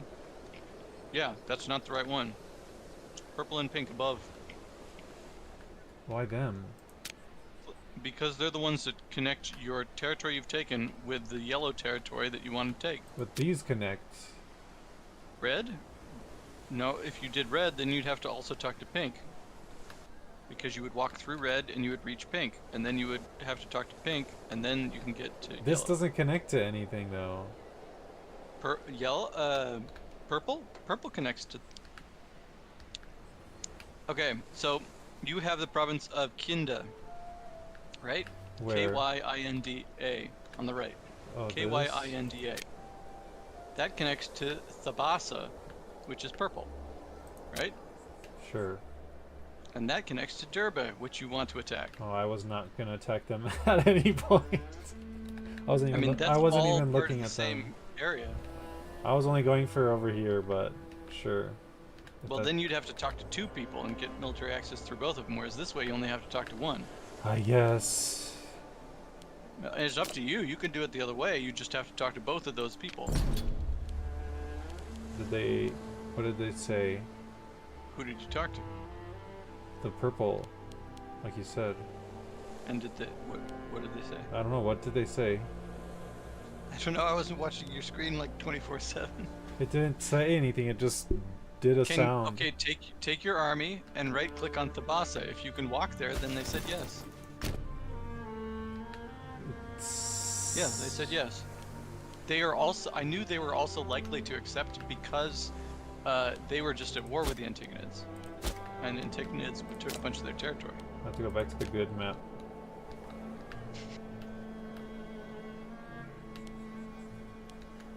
I will also request access. Oh, I can't get military access. Great. Great. Super. Great. So I wasted raising all these guys for nothing. And they're outside my diplomatic range, so I can't talk them into. So I've got 2 merc stacks coming up that can't do jack shit. Unless maybe you could take them with your ships. Where? So I've got a 10k stack that's almost to the Gaza. Remember that territory that you had to build a bunch of forts in? It's east of the Delta. Yeah, it's right there. So I've got a 10k stack that's walking north through that area. A bunch of my allies are fighting their ships in the ocean constantly. Yeah, your allies are probably losing because they got way more guys, but it doesn't really matter. Your fleet is very large. Oh Hopefully shit. it would hate things. Plot through the grapevine. The fetid atmosphere at the royal palace has only worsened in the past weeks, with the court now completely divided between the east and west wings. Basilius, Ptolemaeus, and Philotera have not spoken in days, and she refuses all invitations to banquet or be seen publicly. Our heir, poor Agathon Legates, is visibly torn between his parents, and their bickering has taken a toll on his mood. All are agreed that something drastic must be done to put an end to this tiresome rift. The rift will soon be forgotten. No action taken. What does Philotera hate Ptolemaeus so? 20 loyalty. Ptolemy loses 94 money. See, to me, it would be one thing if, like, they brought up these events and you actually had some sort of connection, like story connection, or like knew who the hell these people were or anything.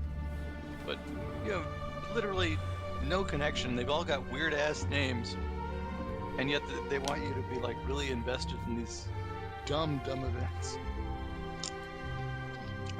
Really, they have very little. They matter very little to what is going to happen in your nation. Why does hate so? It's what happens when you try to please the people that like CK3 and the people that like EU4 at the same time. Because the CK3, Crusader Kings is all about like personalities and. Oh shit. Really builds on those.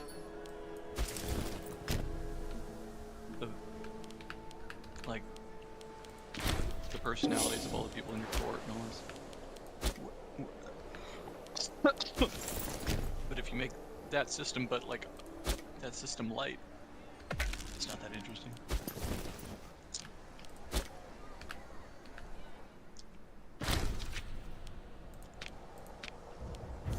Enemy captured. Darius Menid in command of person. We'll not be able to deal with him as we see fit. Nobody cares. So I'm just paying shit tons of money to just have mercenaries wandering around your territory for no reason.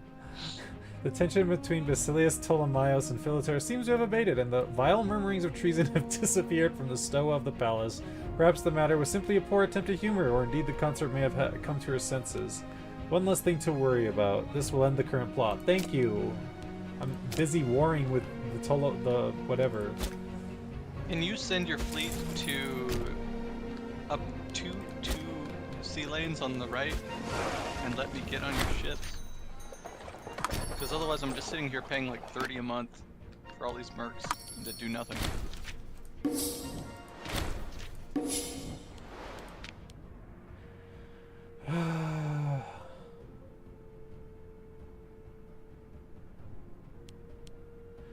What? Apprehended after making a scene of the mausoleum of Alexander, a strange but curiously intelligent man, Amnenor I'm gonna go get a soda since you're doing like event after unimportant event. hauled in front of us for summary judgment. He remains reticent to his reasons for such disrespect. Remains reticent as to his reasons for such disrespect in the presence of our memorial. And we should aim to appease those who call for his blood.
Somebody who has a nickname the Wolf got cancer.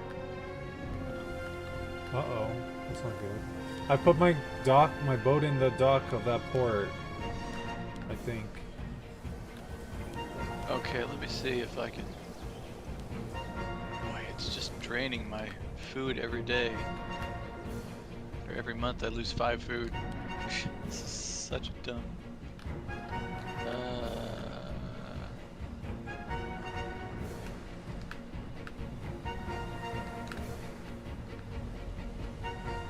First Nauticon 70 ships is not our fleet, so I can't embark. So that's dumb. That is dumb. I'm sorry. So I mean, like, I could just hang out here with its 25k in your territory in case they land, but it's just like very expensive, and I'm not able to do anything with it. I mean, you can retreat from it if you want. I'm just gonna disband the mercs. Yeah. I could always get more mercs if. I really wish that they would fix that shit with not being able to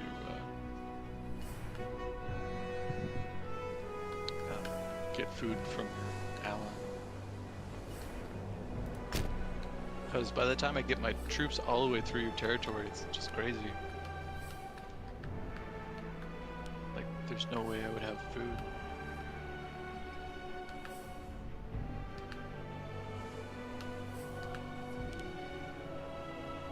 Maybe I'll go to their Discord and see if they have comment. I think I'm on the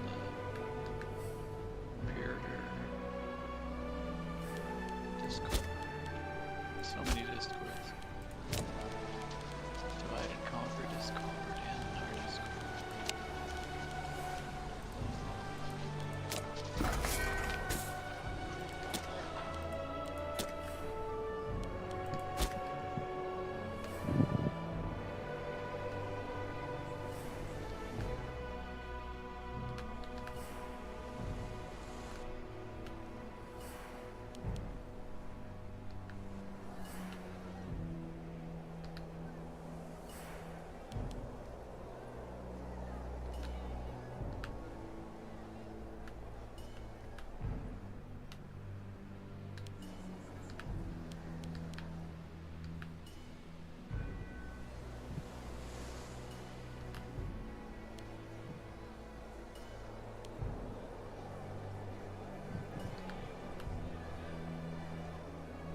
I might have fucked up.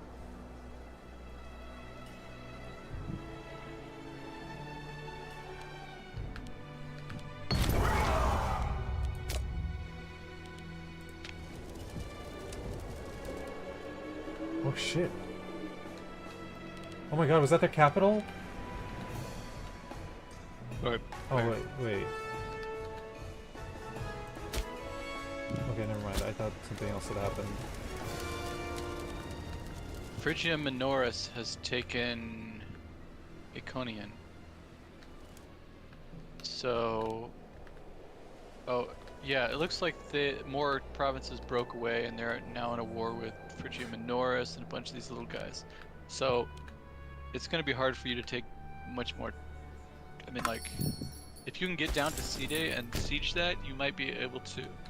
You really need to take a fleet out there probably, or ask for more military access. Well, my fleet's here. Yeah, so I would put like 6.5 or anything shit. bigger in fleet. I mean, they might be able They just to. landed. They're landing if you want- something. If you want to just like, so they're in the river, so you'd have to make sure your fleet goes to the river if you want to fight them. But we could try to piece out of the war because it's getting kind of messy.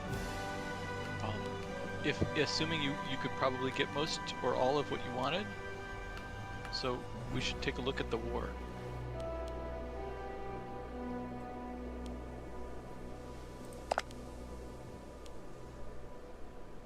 Sue for peace.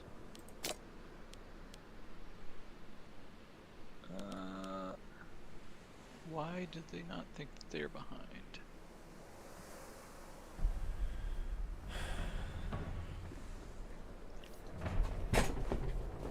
Well, you keep trying to take chunks of their territory.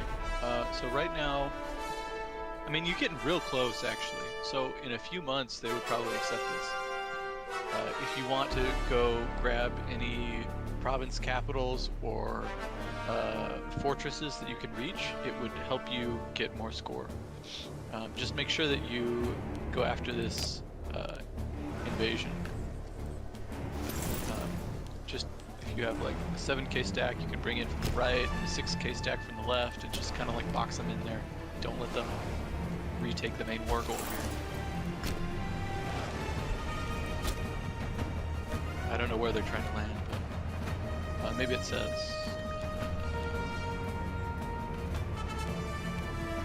Looks like they're not trying to land yet. They're just sitting there. Do you have a good person as a fleet leader? You have a 9. Okay. So yeah, she's probably pretty good. And they have an 11. You probably win. Anyway, why don't I go ahead and do another save just in case?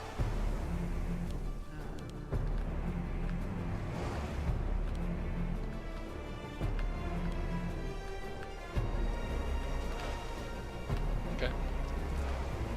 So you sent your fleet to the river? Yes, I think so.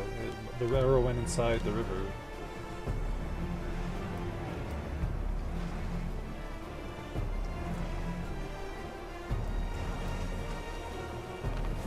I think that it's doubtful you're going to win that fleet battle, but looks like you're winning.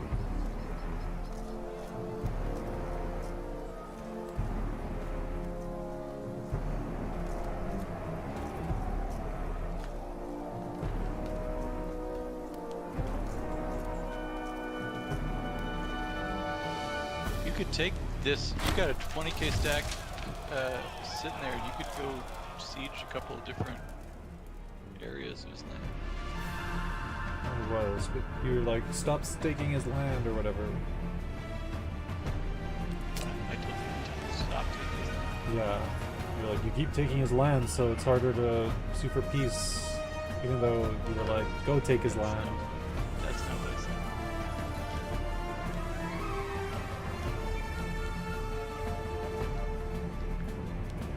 I told you to stop taking his land.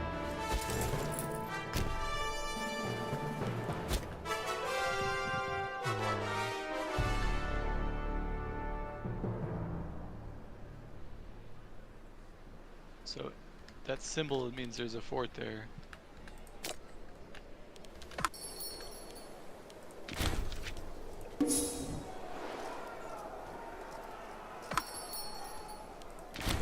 And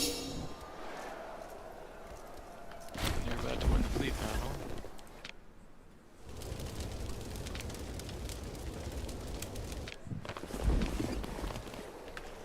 Okay. Now what? You should probably be able to get everything you want, honestly, because you just won a battle. That probably pushed him over the edge. So I would check the war, see if you can take what you want. It's worse now. We are demanding substantial land -20. Oh, it's substantial land because now he's weaker than he was, smaller than he was. So just keep sieging his any province capitals or fortresses you can, and you'll take more war score. So I would just try to, if you could, kind of build up your fleet a little bit more, because you're starting to get to the point where he plus his little allies might be able to overwhelm your fleet. How do I do that? So click on your fleet.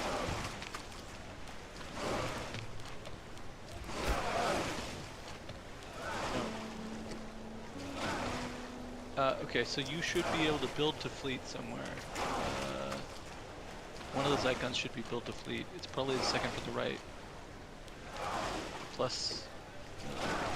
Build to navy? Yeah. Does it matter? I would grab what? Oh, I would grab like about an equal amount of each of these. I think the light ones tend to go on the flanks. Yeah. I would get like another 20, 30 ships. Do you mean like click it 30 times, or how does this work? Yes. Click 15 times for each, or 10 times for each, whatever. Okay. Okay. So I think any ships that get built should start to move into that fleet.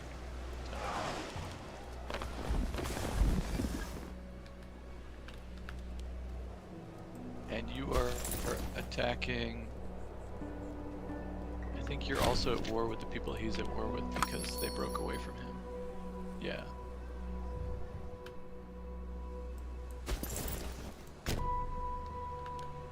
So you have control over Chenitis. You could take Iconian there, I think, because you're probably at war with Phrygia Minoris. Phrygia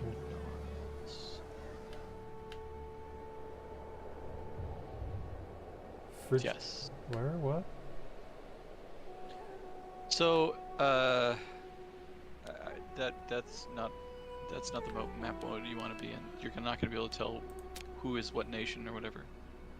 You want to be in political map mode, or if you really must do it, the diplomat mode. But the political map mode tells you a lot of like who they are, and also so Iconian there, the one that's striped white. It's to the west of Derby and Kana that you've just taken. It's the capital of the province that you're trying to take. As you move into his territory, you're trying to take a province. It's two above the siege. Like this one? So you are moving and attacking from your area of the land, Kinda, as we talked about earlier, through Purple and into the first province to the west, northwest. You have taken two territories, Djerba and Kana, right? But the capital you did not take, and usually you want to try to take the capital because it flips everything. For. So it was flipped by the enemy, or by another nation, which normally would mean you could not flip it. But you happen to be at war with them, and I could explain why, but that means that you can flip anything they take because you're at war with them. So I would go take Iconian, and that will flip the entire province for you and give you more war score. So that you can get what you want out of the war. I did that earlier, and then it was like other stuff. Yeah, but that's where they're headed.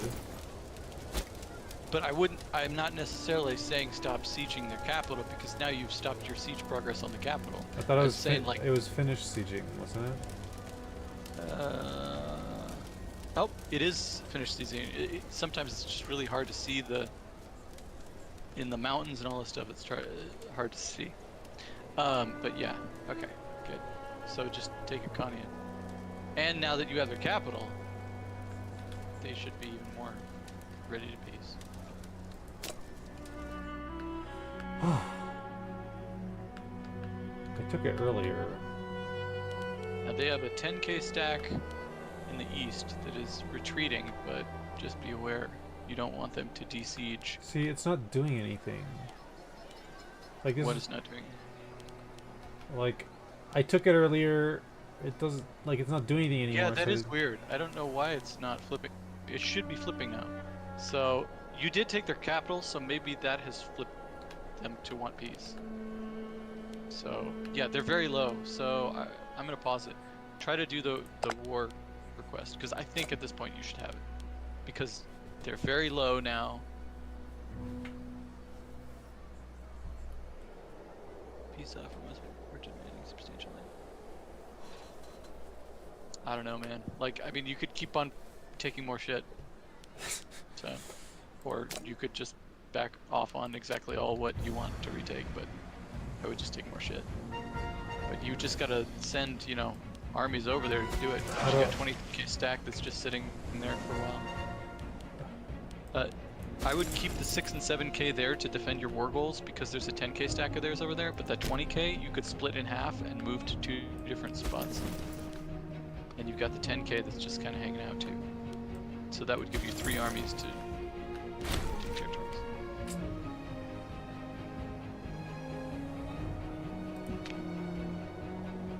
Nobody cares about that person. How do I take this coast? Can I send my fleet there or something? You can send a chunk of guys there with a fleet, but the problem is they have a 10K stack that I just saw over in Syria that moved north. But if they come back, they could de-siege your original war goal, and then you'd lose tons of war score. So my suggestion would be to go overland, because, yeah, see, they got a 4K stack that's now over there. I'm gonna pause it so you can see this. If you go over to Syria, there's a 4K stack, and it's like looking around and it's trying to come in, you know what I mean? That's why I'm saying keep the 6 and 7K over there, and I don't know what to do with this 10K. which 10K? This one on the left. Okay. To the west of you, you can see a fort. It's at Sinada. You could see it because it's got a fort icon on it, which is the one that looks like kind of a bunch of little buildings. Or whatever it is. It's not very clear. And then you might want another stack to go north and take that fort that's way up north. Gordian. Yeah, I have one on the way. And then, so that 20K stack is a levy, so you could split it in half and send it to do 2 different spots if you want. 10K is probably a pretty safe amount to keep anywhere. But they're about to go retake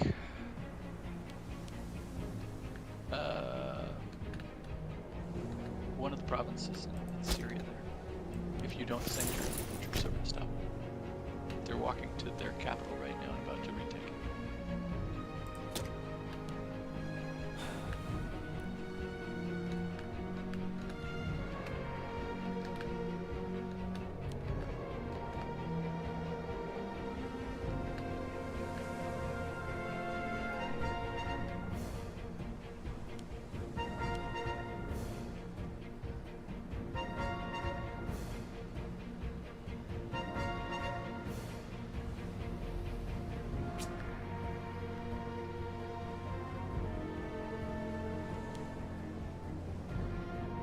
Phrygia Minora speed you over to the siege. Hopefully you can take the siege because you have a bigger army.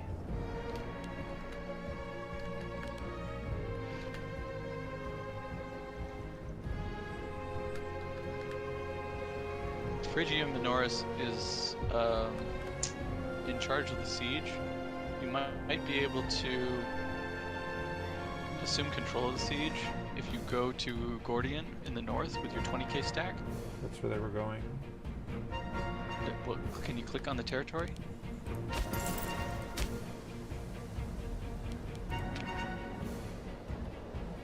Okay. There's a button on the right which appears to be grayed out. It's a tower. It's a siege tower, and it says if you hover over it, it says assume control of siege. So we're not fighting in the same war as the present siege leaders, so we can't take control of the siege. Well, so that sucks, but you could help them take the siege, and yes, it would flip to them, but it would make the Antigonids even more exhausted. So how do I do that? Just leave them alone? Just leave them alone and help them with the siege, and once it flips, they'll have control, but it's not like that was land you were planning to take anyway. Yeah. It just makes them even more exhausted. So, all unpause it. And now make sure you take Dolichi. So I guess Dolichi is their new capital, and the capital that you were sieging that I thought, because it was the same color, was Antigonids, is actually part of Homonadaya. So you were attacking Homonadaya the whole time.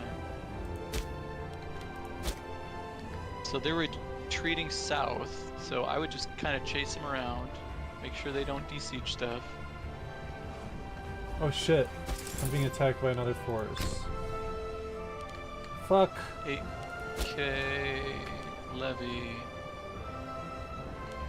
I don't know who they are. Maybe I could just hire another merc stack. Should I hire this merc stack? You can, I suppose. I'm hiring a merc stack. I'm just sending it north to kind of help you defend what you have already. But it's gonna be a while until he gets there. So you did beat him off. That doesn't sound like, you know what I mean?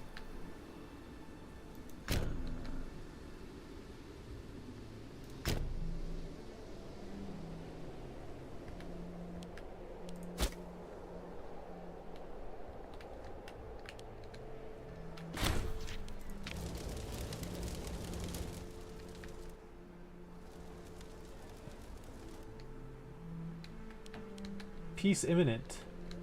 So you need to keep chasing that 3.8k stack because it's about to besiege. I have mercs on the way up.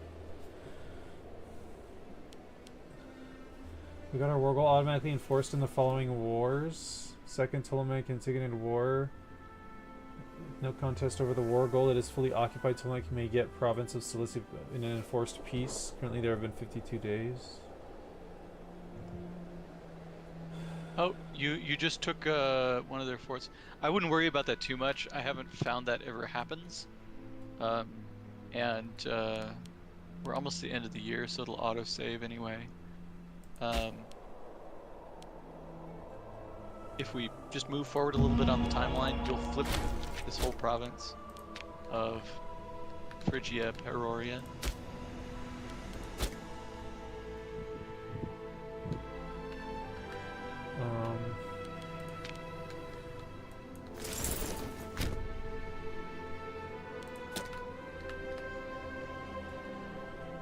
Why can't I unpause it? Did you pause it? I think I tried to unpause it and you unpaused it at the same time. Okay, now I'm pausing it. So you've flipped that province. So you could check on the war goal again, see if... Because now they've only really got like 2 provinces that haven't been sieged down. It's a check. Okay, so they will finally do it. So I don't know if you want to try for anything else, but... Just, we'll do okay. If you want to just end the war, that's fine. Yeah. So let's just double check that you got everything you wanted. I can't really read the left part of that. So Antigonid, Syria. So that's probably Sidon, or no? You have Sidon. You have Western. You have Western Egypt. I'm on. Just go down to Egypt. Just go down to Egypt on the map. It looks like you do.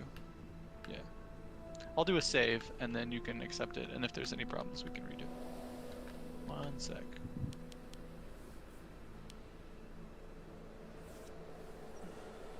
Okay, I think that's saved successfully. Ready? So you can hit OK if you want. Whoa. The Hellenic major power of the Antigonid Kingdom accepted our generous peace offer. Sidonian, Ammon, Cilicia Pityus, Policia Trachea, Syria, Palmyrene, Apamene, Curhestica. Okay. After a protracted conquest, we finally routed the Sidonian armies and laid waste to their lands during the sacking of their capital.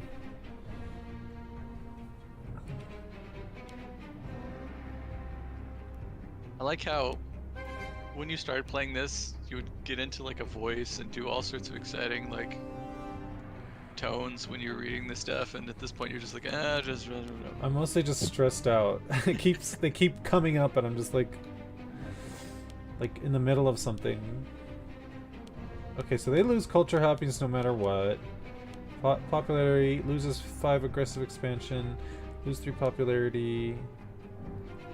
Phoenician culture gains an indexate cost for our people. What I usually choose is one of 2 options. Either banish those of class and put the rest of the sword because it just gives you a little bit less aggressive expansion.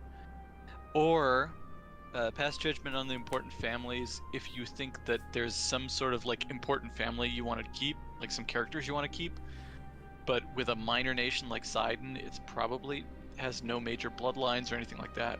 But if, say, you went to Sparta, maybe there's a Spartan bloodline, and you would want to keep characters and try to breed them into your family or something. Right. Okay, so I need to retreat all my forces or whatever? Well, you could go to levies, disband all levies, which is what I'm gonna do. I can't. Cannot disband levies while at war. Oh, you're still at war with the other ones. What you could try to do is offer them white peace. Who are you at war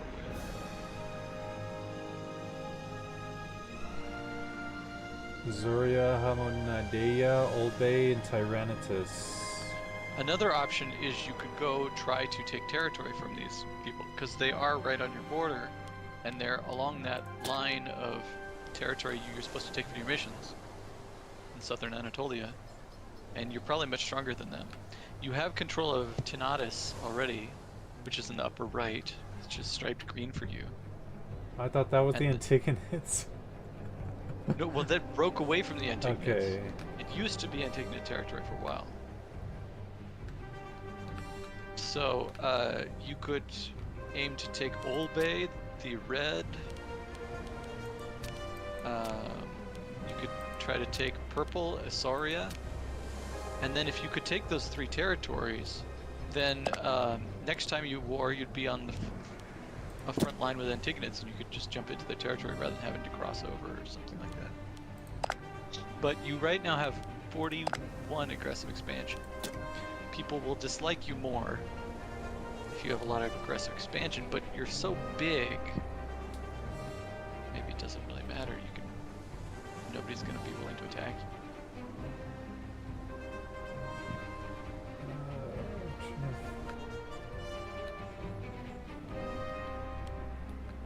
You looking for something?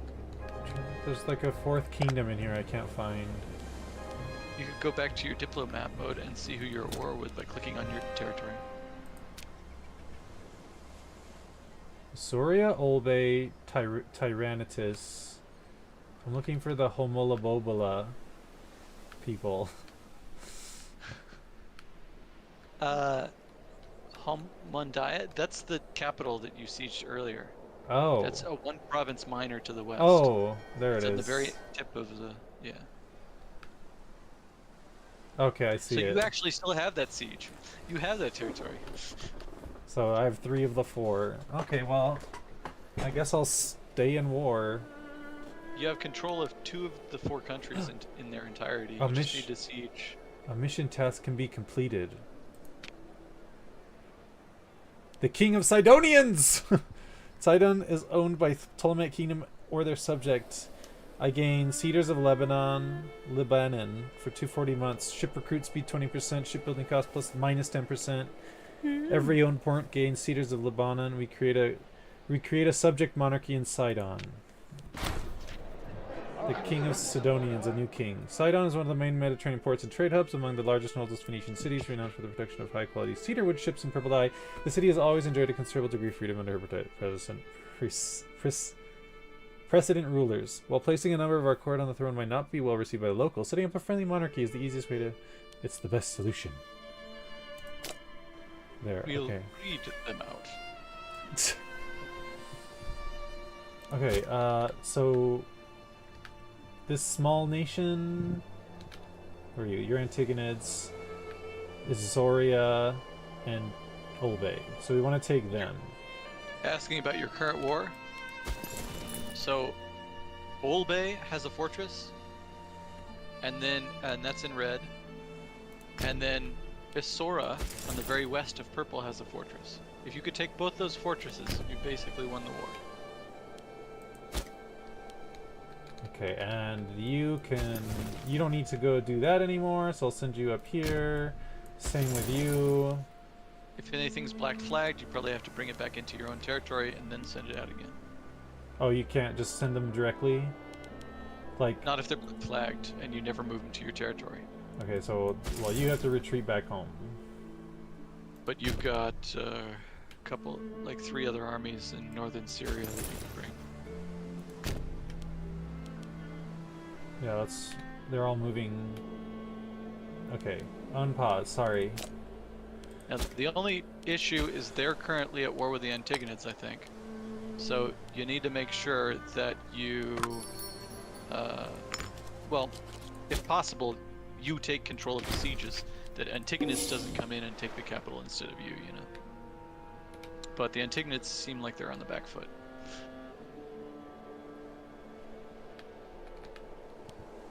Boy, they sure are collapsed. Poor Antagonids. You've lost everything. Pretty much. It's a bit of an easier war when you don't have territories constantly flipping on you, huh? Yeah.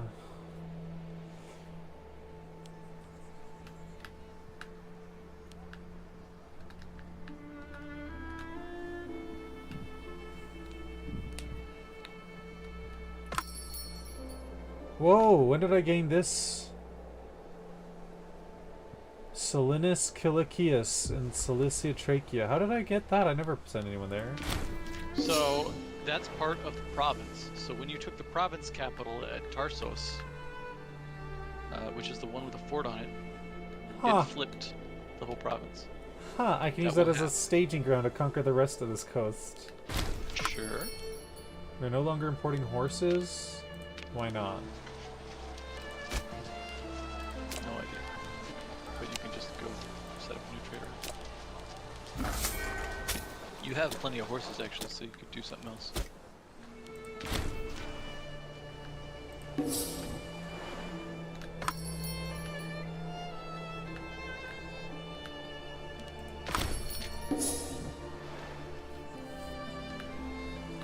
Okay, our forces are back. Go take the capital. Did you just say ARF? What? You just said ARF. Our forces are back. ARF forces. Oh, somebody's using your staging ground as a staging ground. I'm sorry. Oh, he retreated. He was about to take your disconnected territory there that you were so proud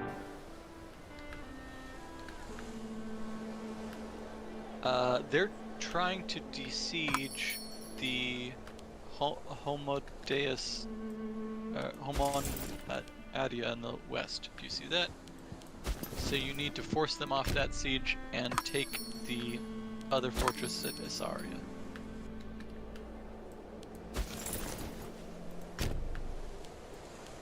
Maybe I'll actually go fight a war of my own in a little bit. Wouldn't that be crazy? That'd be fun. Guarani revolt is losing to Oxen. I require a wife, apparently. Do you, though? Pretty useful. Is there any exciting bloodline that I can get? This lady is a two-faced sea dog. Perfect. Perfect for a wife. Okay, it looks like their 6k is gonna fight my 21k, maybe. Imminent battle. There you go. Get obliterated. Oh, the Tynatices. Ooh, this lady is narrow-minded, devout, and trusting. You can see things happening there. Narrow-minded, guileless, and silver-tongued. How are you guileless and silver-tongued at the same time? Maybe she's like that unintentional. Like she says the right thing at the right time, but she didn't mean to do it that way. It just like. She's like the person that everybody's drawn to without even like trying to do anything. Yeah. She's also narrow-minded, so she probably doesn't understand what she's doing or something. They're trying to take my capital again, or my city again. She does sound like trouble, but Better looks next time. We won 3 Olympics. We don't need to win more. win all the Olympics. The Antigonid Kingdom took back the minor area? Huh. Oh, oh. Oh yeah, they beat Phrygia Minoris.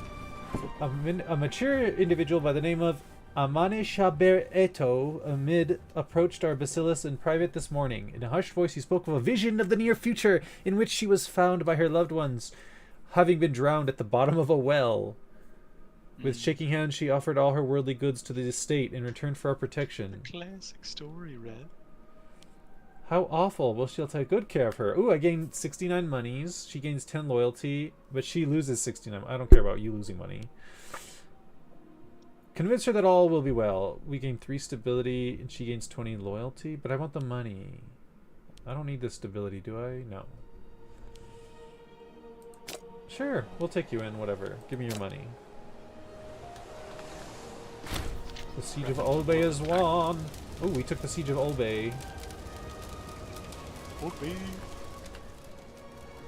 All day? And we're sieging Ashura or whatever? Isauria? Oh. This person became Yamnat. What the fuck? Oh. I was like, why is my territory all red? What happened? Because you're the enemy, according to the nation you've clicked on. How do I get out of this? Now you're the ally. Oh. Now you're the good person because you clicked on your own nation. You're full of self-love.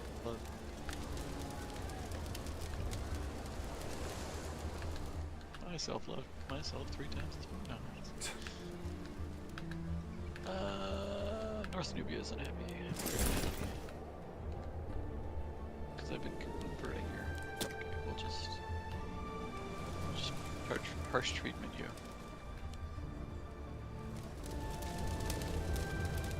So they're 94% Kemetic, 7% Nubian.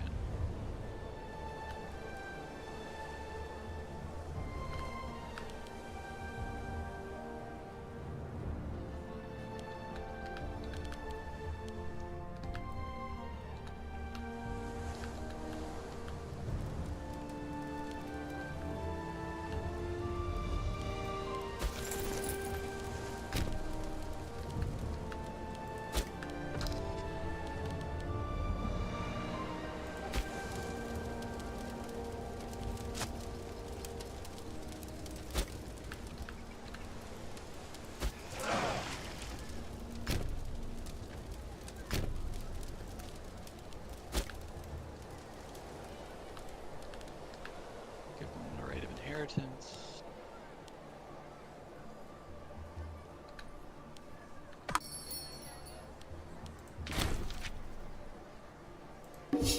Happy Russ.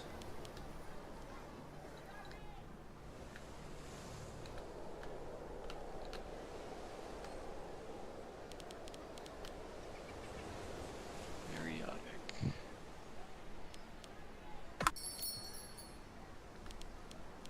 Sue for peace from Isauria.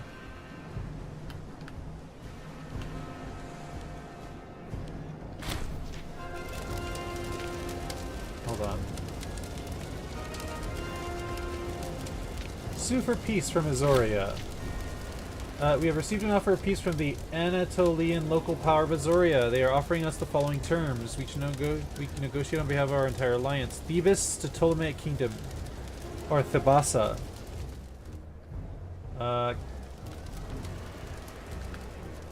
I can't have their whole territory?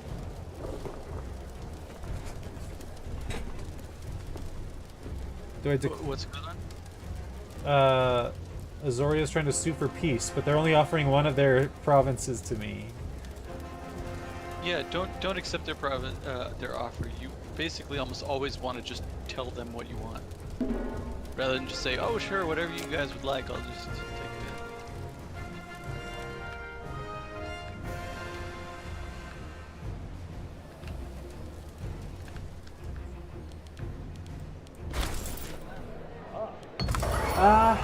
Every time there's like 3 things happening at once.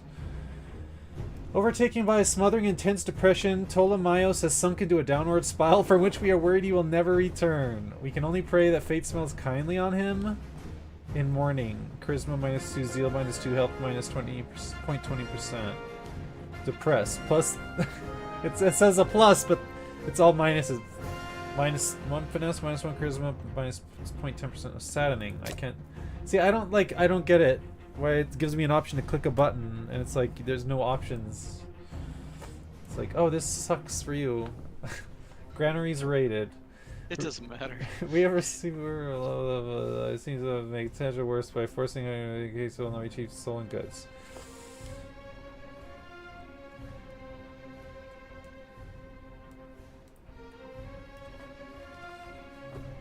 When you're done with this event, you could probably piece out of your war.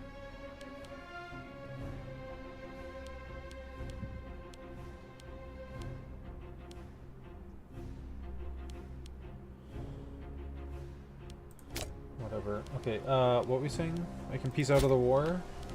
I think so. You've got 100% war score. Sue for peace. And you just want to... You could probably do a suggest and they would give you everything, but you could also... We enforce military access through the territory that cannot be cancelled? What does that mean?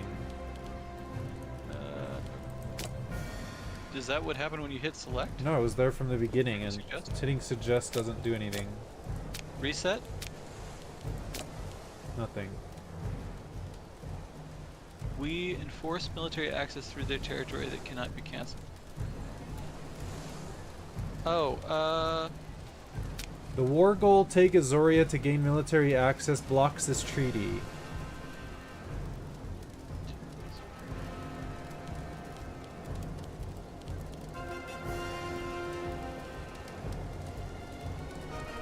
So, it seems like, because you came into this war in an awkward manner, something about fighting with the Antigonids, and you had asked them for military access, that it's somehow preventing stuff. But there might be somewhat a way around this. Can you try to make a peace treaty separately with one of the groups? The main person, the head of the war, is purple. So what you could try to do is talk to one of the other ones. Say, red, can I take your territory? But it might not work. But click on red, the red one, the old day. Super peace. Go to their flag, sue for peace. We enforce military access. Cannot be cancelled.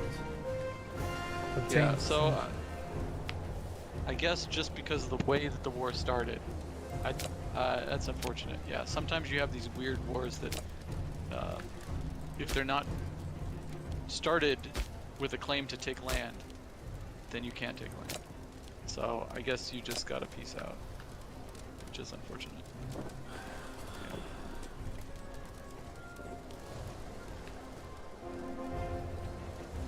So I can't just conquer them? I don't think you can take anything from him, unfortunately, no. That's dumb. Yeah. Trash game. You should try the game I got last night. Oh my god, so bad. Watch me fall in love with it. Good luck. Sue for peace. Oh, so this is saying Tynatus to... Is this saying that they're gonna give me this? I think it's all grayed out because you can't do it. So I just... Okay, so I just press OK. Yes. I've literally never had this happen, so I don't... The Anatolian local power of Assyria has decided to allow our troops military access. Thank you. Accepted our generous peace offer. We enforce military... We. Oh, the term! That was a term. That was what they were... Okay, wait. We enforce... Your terms are that you enforce that you always have military access through the land. Okay. That cannot be cancelled. Okay. I'm fine with that. Now, if you want to attack them later, you're probably going to need to cancel that military access. Or they'll say, you're attacking the person that you have military access through? Shocking. You all go home. And you get a big debuff. -10 stability or something like this. So now that we're not in a war, I can send my disband all levies. Where's my fleet maintenance? Where's that? Economics. Oh, sorry. Let me unpause. Fleet maintenance is in your money section. Decrease that. We'll put you in this harbor.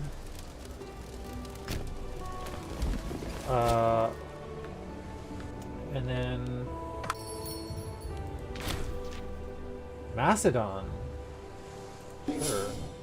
Mastodon. God damn it. Fall of the Amid family. The Amid family have for a long time been an integral part of the internal. No, they have not. I just added them like not very long ago. But where they once drove innovation and become associated with complacency and misuse of the authority they hold by tradition. There's a typo. At this point, few would consider the element in particular noble. Ruling requires more dignity. You don't know about the word tradition? Tradition. It's like tradition, but faster. Tradition. Okay, where do I go to? How do I find that I have mercenaries? Well, on the right, you list all your mercenaries. Where? Oh, here we go. How do I fire them or whatever? How do you fire them? You just press the X button on the lower left. Lower left. Ah, disband unit.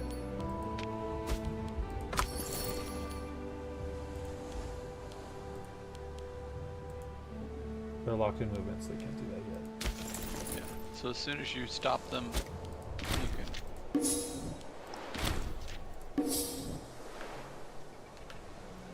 Okay, we caused a bunch of drama in this region. Look how pretty though. All one color. Unity! Not much yellow anymore. Antigonate's almost gone. Right? They're almost like totally erased. Is this one like alliance? This yellow? Brown means that so brown means that you have a truce with them. Yellow means it's somebody you're trading with. Okay. Okay. So you're trading with everybody yellow.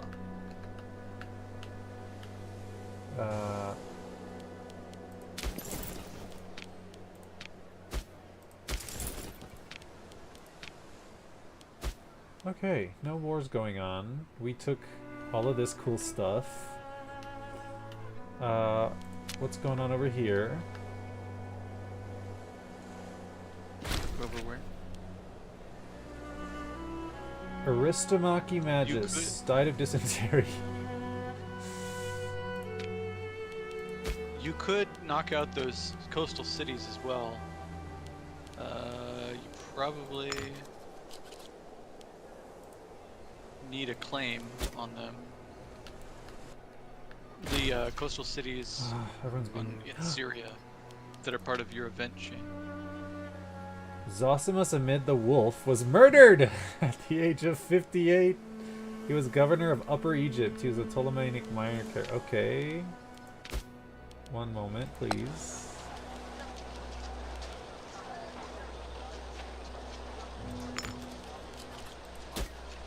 Okay, sorry, what were you saying?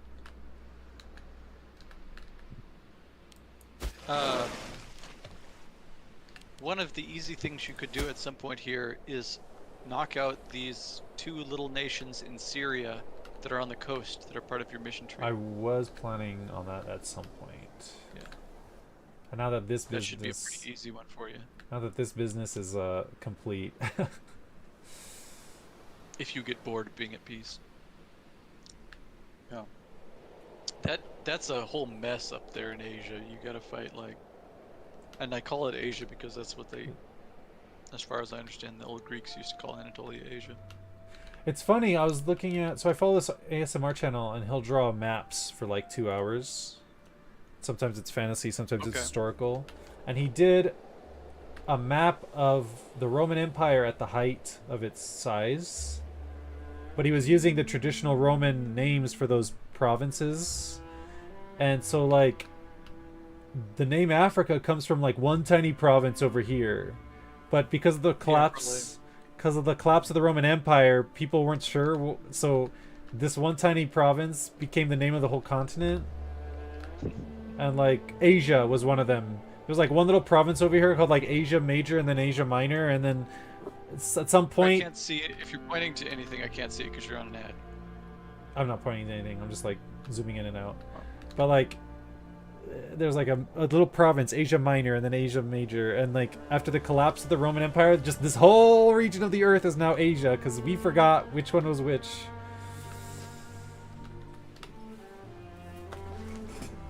I'm currently setting up a claim on Axum so I can attack them. Ooh, I want to see what you've been doing while I've been doing this. Really nothing. You haven't expanded. I've been watching your ward closely. Because I had my troops up there starving for most of the time. True. But I have almost 1,000 cash. And I haven't want to spend much on building up my capital because I want to save money for these wars. Sidonian gratitude.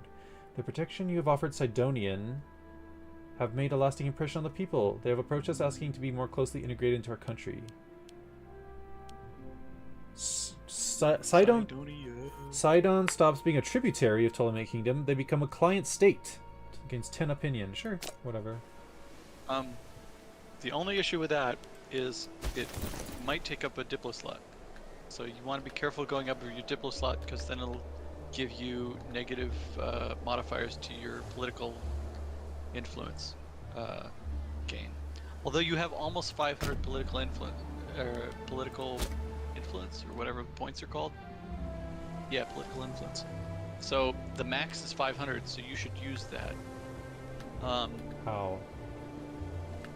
You can do a number of things with it. One is you can create claims on other states. So if there's territories you think you're going to want to take, like the ones on the little city-states of Syria, the ones that you're going to attack shortly, in Syria, not in Asia. So I would go Diplo stuff with them by clicking on their flag, and then it's under covert actions, fabricate claim. You gotta dial open covert actions. And that'll cost you 20 political points, and then you want to do the same thing in Biblos there.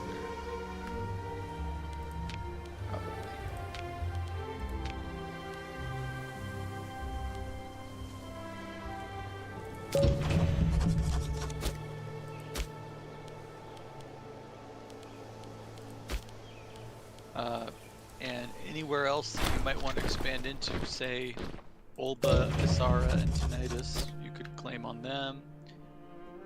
You can claim on whatever you could find to claim on the Antigonids if you don't have it. Maybe this area of Side, Pamphylia is what it's called.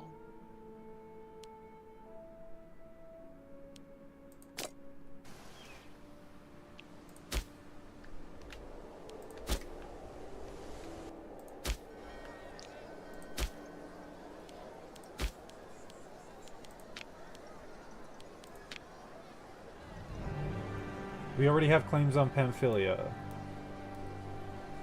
Okay. Looks like there's no other area that you could claim that you can reach with them. But Tinnitus, Isara, and Olbe, eventually you probably want to attack. I wouldn't necessarily do it against the Seleucids because it will lower your relationship.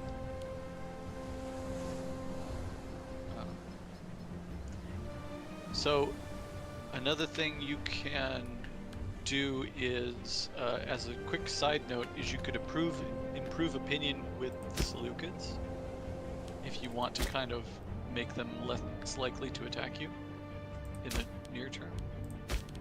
So you want to click on the Seleucids, their flag, and under relations, actions. Improve opinion.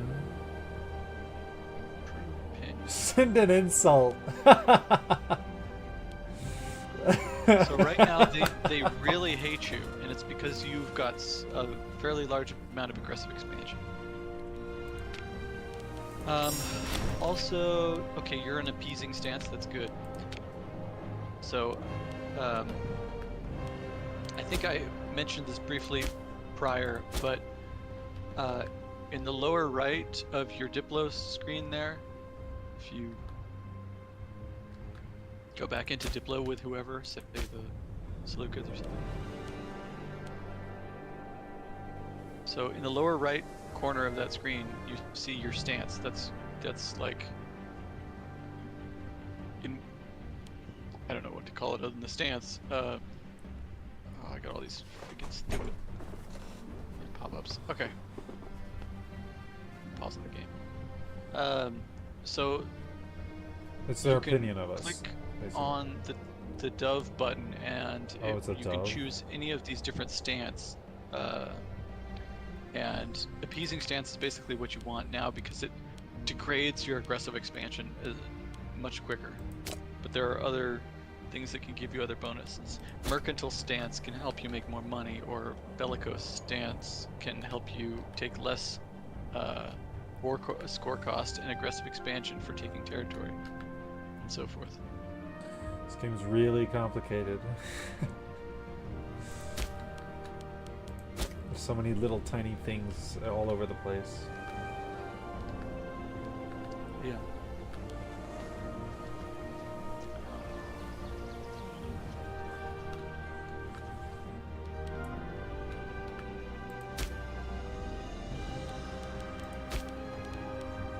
It's a chill ass Kush game, I got it today. Chill ass Kush. That's my food, dude.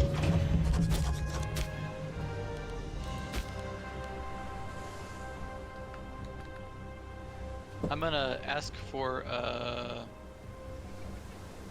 some grain from you. Uh-huh.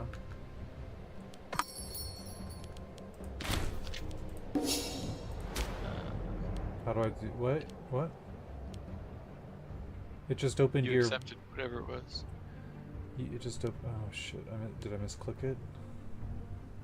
You accepted my. It sent two of them, and I accepted one, and then the other one I just... think I may have accidentally hit it twice. Oh.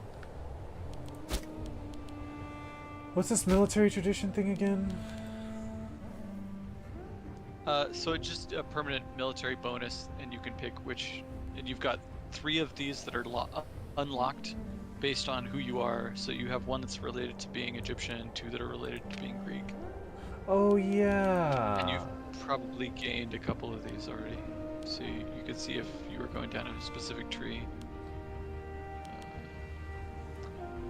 The most important ones I find, or supposedly I think, tend to be heavy infantry, or like maybe war elephants or heavy cavalry or stuff like that. That's like the top tier sort of. But if you're a steppe tribe, maybe you want to do horse archers. I mean, I think horse archers are pretty good too. Or who knows what. If you were the Gauls, maybe you would go like light infantry or spearmen or something.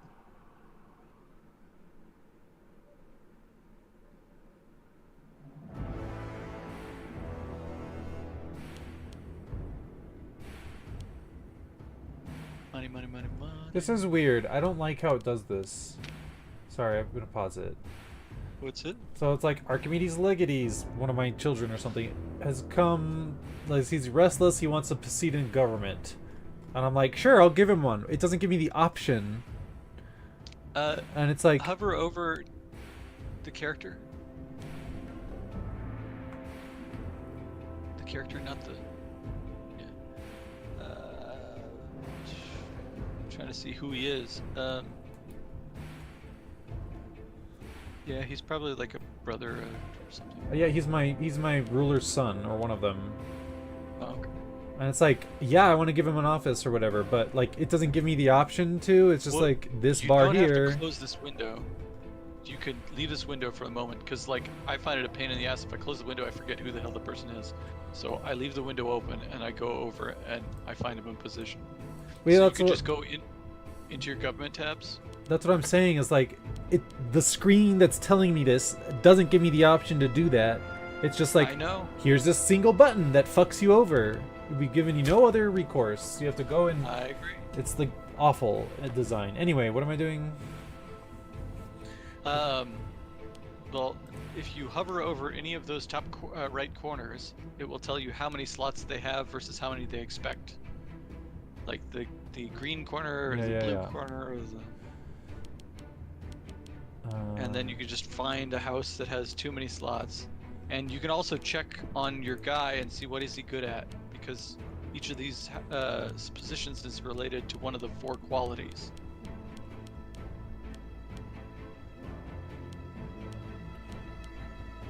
Do you know what he's good at? No.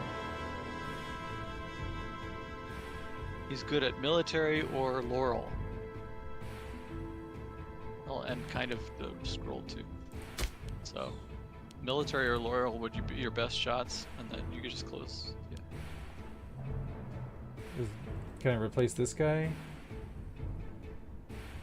As long as his house has plenty of spots, yeah. That's a pretty good place to replace, because I find that just gives your guys a little bit better health. Who cares? Okay, now what? Do I just not close this window, or? No, just close it, say okay. And the fact that you've already set him up should mean that he's grateful and give you money later. Jesus. Huge Nabatean revolt going on. Ooh. Ooh, fun! Let's watch this play out. If you swap it over to the political map mode, you can see the colors of each of the nations better. Oh, and guess what? Guess who has a claim on Kush? Or on, Axon? You? I have a claim on Axon, yeah. Yay, go invade their ass. I'm gonna ask for more grain, I think. Thank you.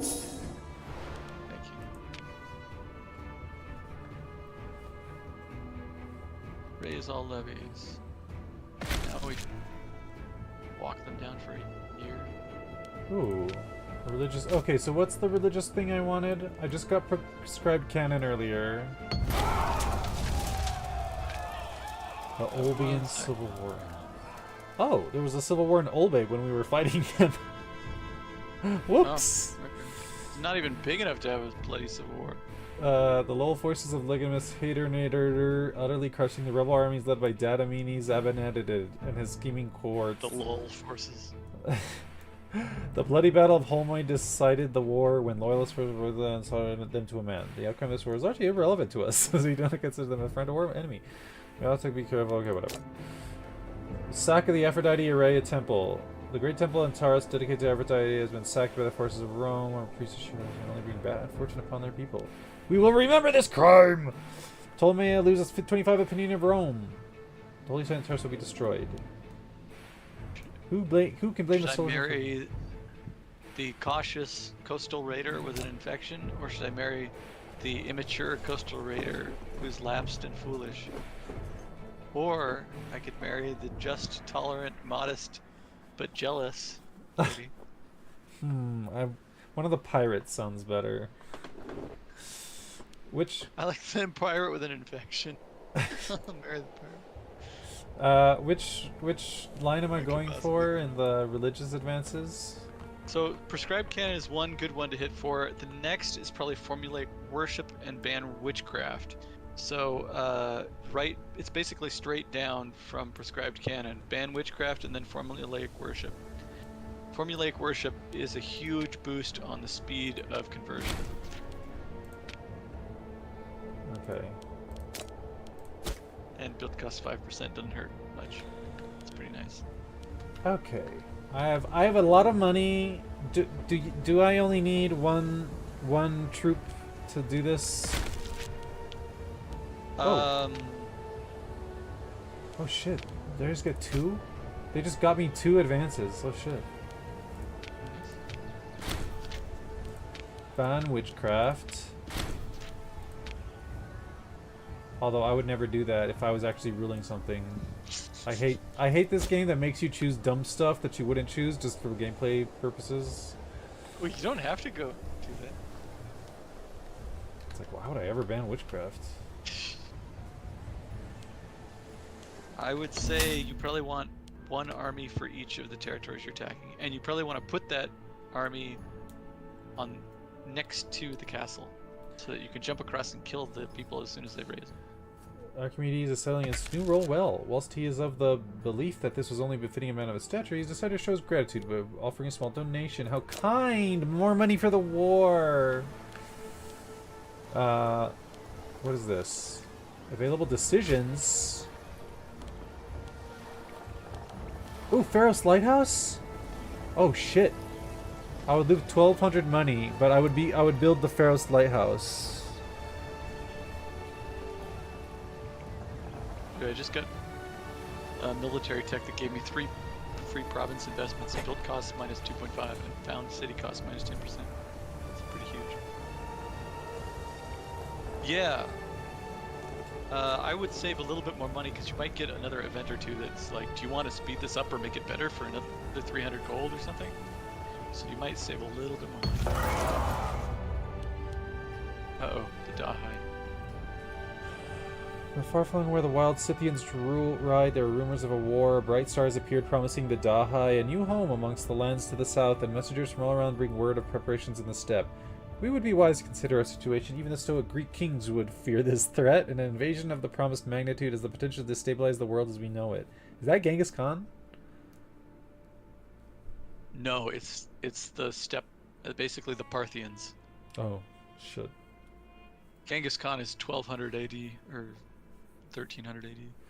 For the next 20 years, they will have access to the Imperial Challenge war goal, allowing for rapid conquest of countries that are of major power, rank, or higher. Derbyshia becomes a feudatory of Dahe. Oh, fuck. Alright, So- shall remain on the horizon. Basically, what this means is there's a section that is above the Seleucids, and you'll see a green nation there called Dahai. They have an event where they come in and they kill like the emperor of the Seleucids, who is like patrolling the borders or something, and then they get this imperial war goal. It's basically like the war that we fought with the Antigonids earlier, where things would flip automatically. So they'll get massive military buffs, and they'll get this against any major power. So something huge like Moria or the Seleucids or you, they will have the option to do that type of war, and they'll get massive military buffs. And what's probably going to happen is you'll see Dahai turn into Parthia and get really huge and come down into Seleucids and just ravage most of their lands Perfect. over the next 20 years or so. Love that. Just stay away from us. Yeah.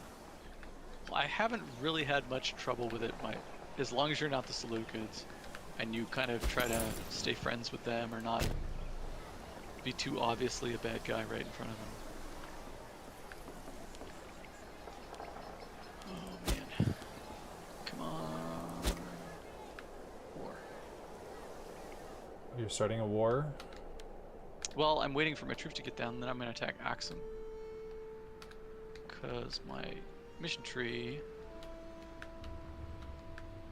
Oh, so you have a lot of political influence points. One of the things you could do is go to your capital province in Western Delta and add some trade routes, or otherwise improve that territory. So there's those 4 buttons that are below the 2 green bars. There's 4 buttons. The one with the guy that has his arms raised, muscular guy, shirt off. So one of those options is to make another trade route, which can help you get the bonuses that come with having a double trade route. You could do extra building slot, you could do more population maximum in the city, and then there's fort infrastructure, which I wouldn't really worry about.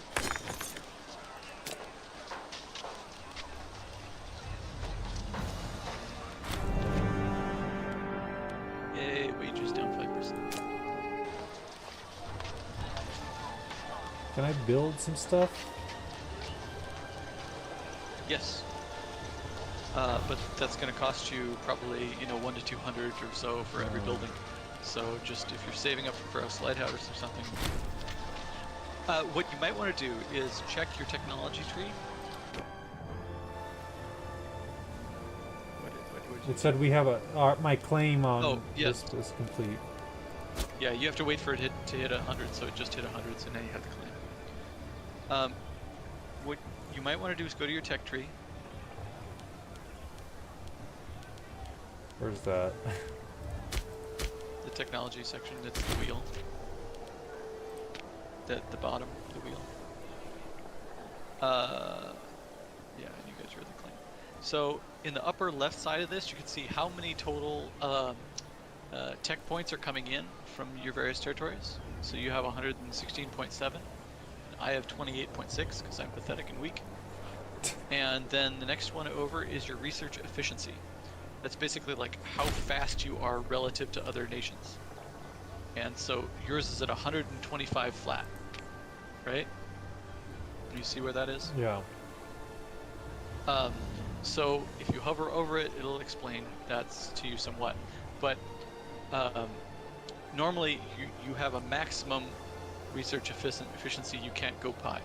There are technologies you can unlock that raise that, usually by another 25% per technology. So you could eventually get it up to 200% or more. So you could look for technologies that improve that maximum, but also you want to try to make sure you're at your maximum rate whenever you can be. So right now you are at your maximum rate, which means you don't really need to invest much right now in libraries or other like tech expanding buildings, because you were asking about building buildings. So that's one of the most important things that I do, is I make sure that I'm at my max tech percent if I can. But you currently are, so you're good there for the time being.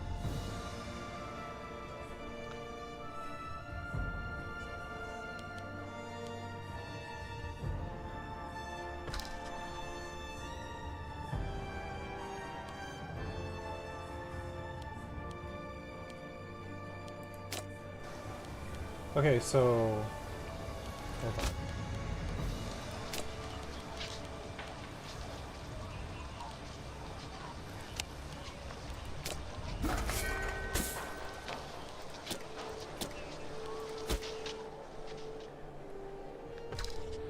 on. Okay, so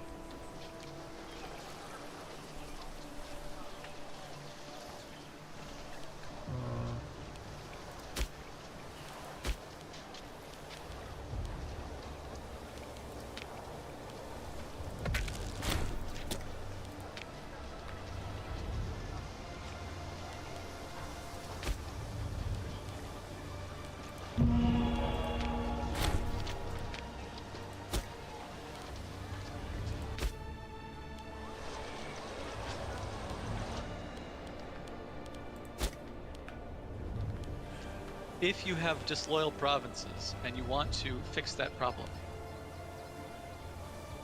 first I would go to the province that is disloyal.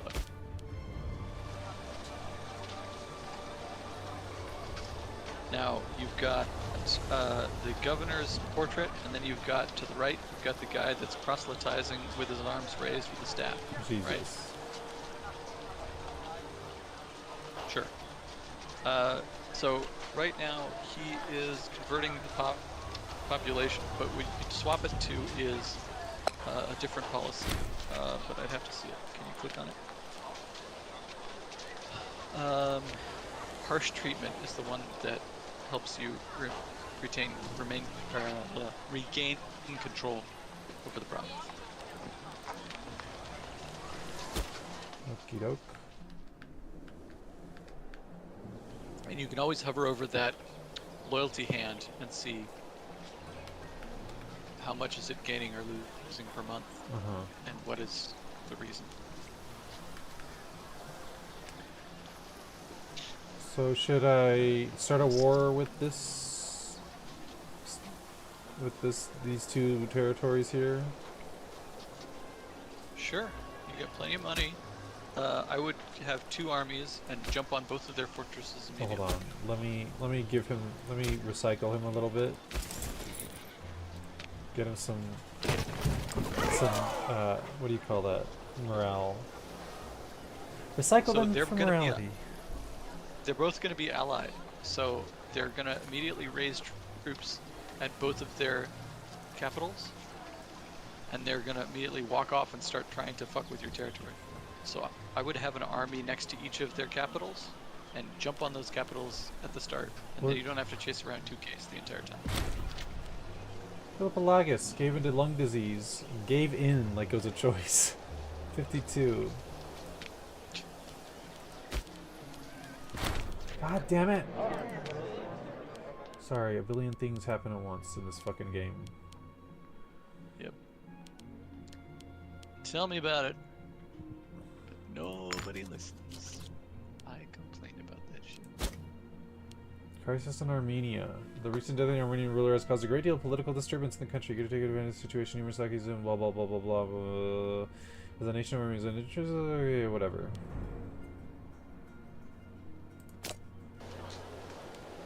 Sorry. Okay, so this is just... these are both ruled by Arados.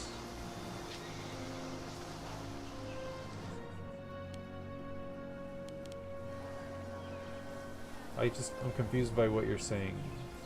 There is, if you click on the nation, click on their territory. I did. Okay, well let's just go to to the diplomacy with them. With their flag.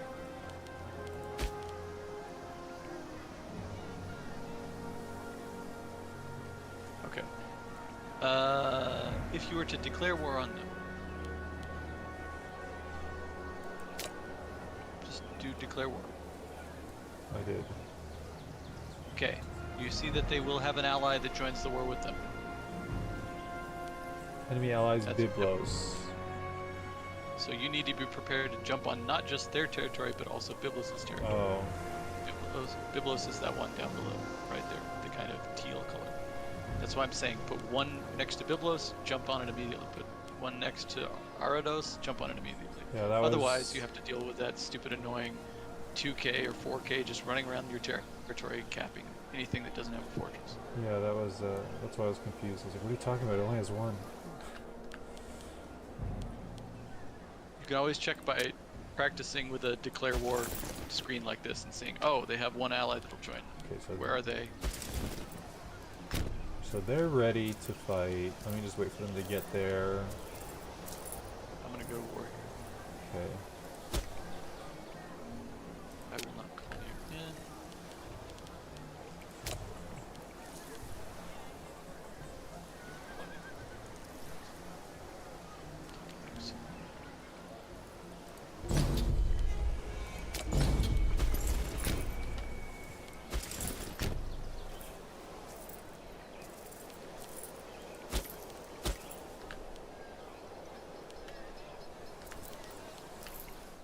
The death.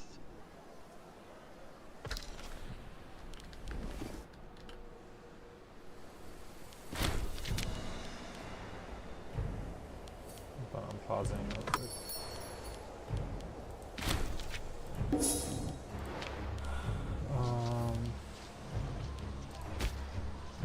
Assemblies.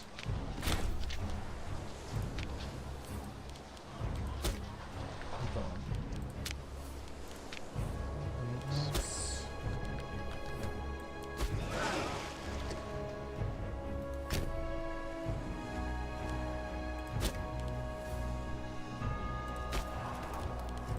Okay, resuming.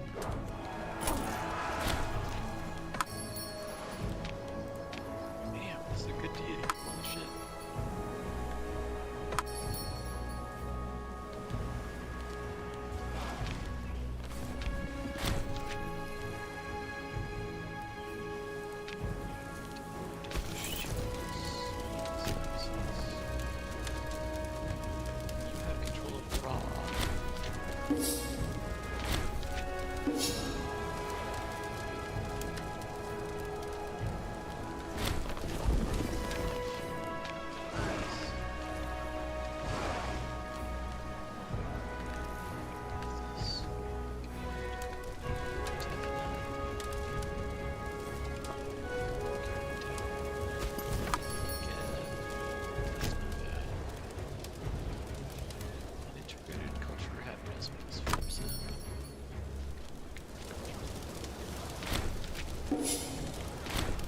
nut.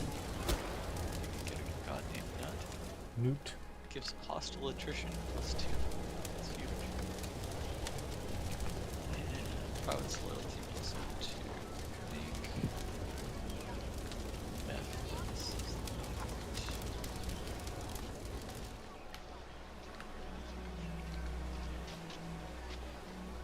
Oh man, my stability's so low. Shit.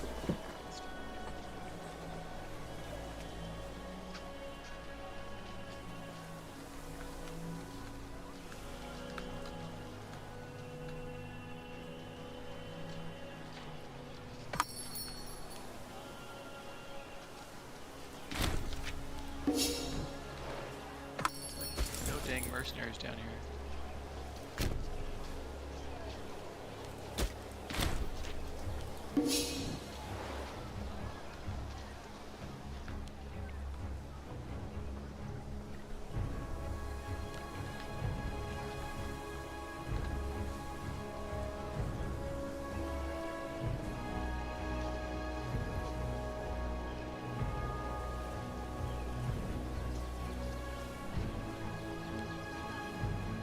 At some point we should probably swap out one of your deities when you have a decent amount of stability. Actually, you've got a decent amount of stability right now.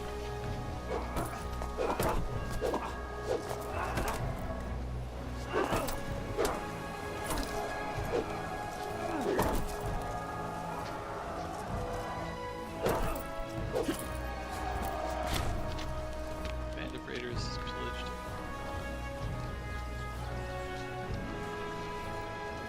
Lost.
Great injustice. Hold on.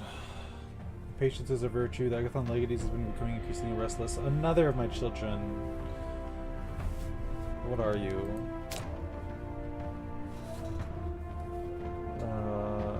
He has 5 helmet, 6 laurel, 3 scroll. He's best at laurel, second at military stuff.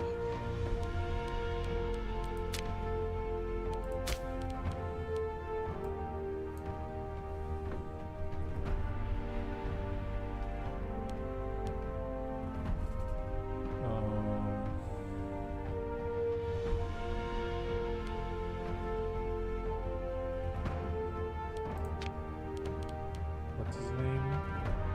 Agathon.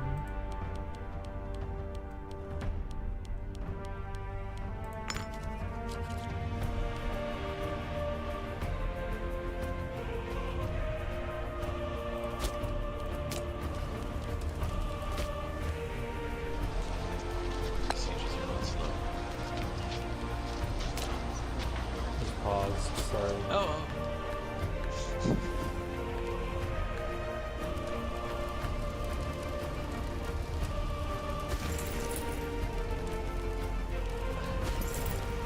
I have the territory alphabet. Wow.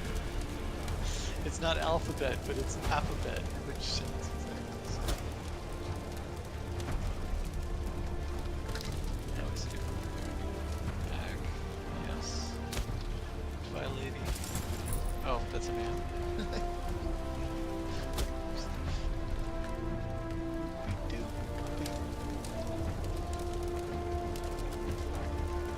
Yes. Siege then.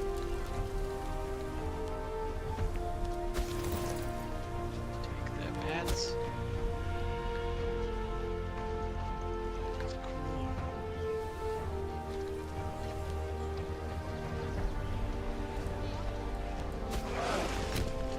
Come on.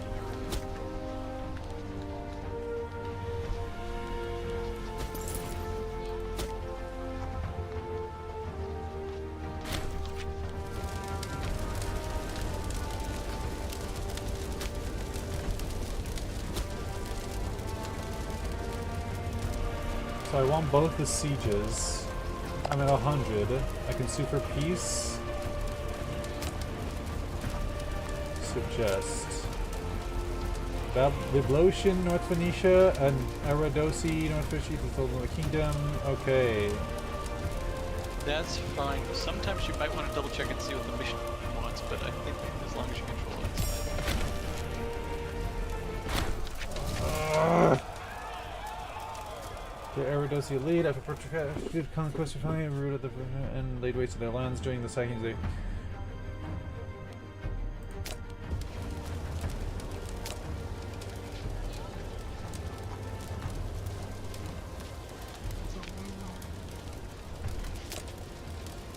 okay.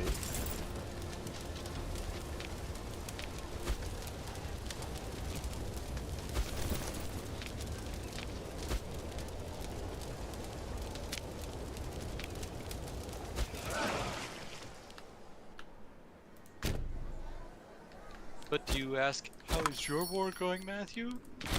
No. I mean, I was having a war. I am interested in your war. No, no. I understand.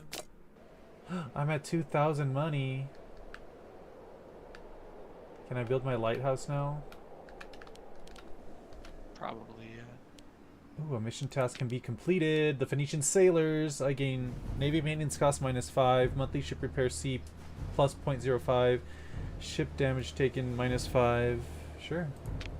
600 months. What is that, 50 years? It's a decent chunk of time. I can't do that. I don't tend to like these modifiers that are like, here, take 10 years of a decent modifier, but then after that you get nothing. Yeah. Our enemies are at sea, and only with the strongest fleet will we be able to defeat them. Phoenicia has always been renowned for the superior quality of her cedar wood, her fast ships, and bold navigators who traverse and colonize the whole Mediterranean from them. In the lineage of Carthaginians, also the Thebans, through 4 Cappadocs, sailing and they will help our project greatly. Cedar wood? I didn't even know she had wood. Wow. Docks of purple. I need at least 4 trade routes in South Phoenicia. How do I do that?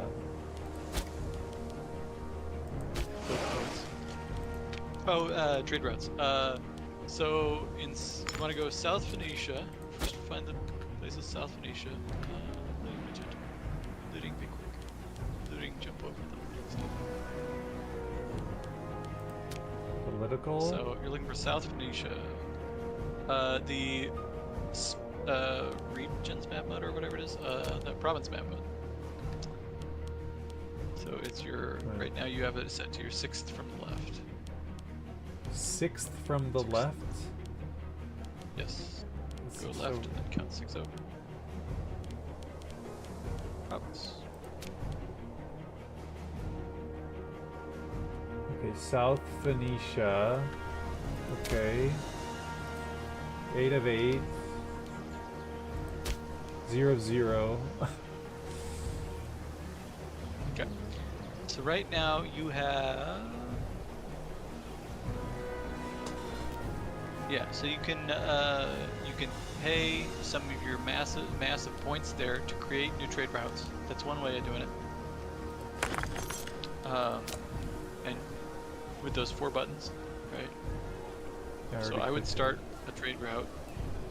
Then there's other things you can do as well. I don't know how many cities you have there. You could use the population map mode that's 2nd over and 1 down in your map modes. And that will tell you whether something is a city or not.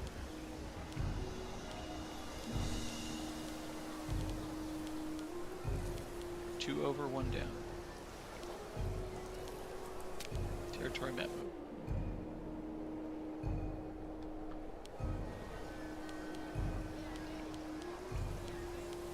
2 over, 1 down is the territory. 2 over 1 down was not where I was from the provinces. That's 4 over. That's 4 over. That was 5 over 1 down.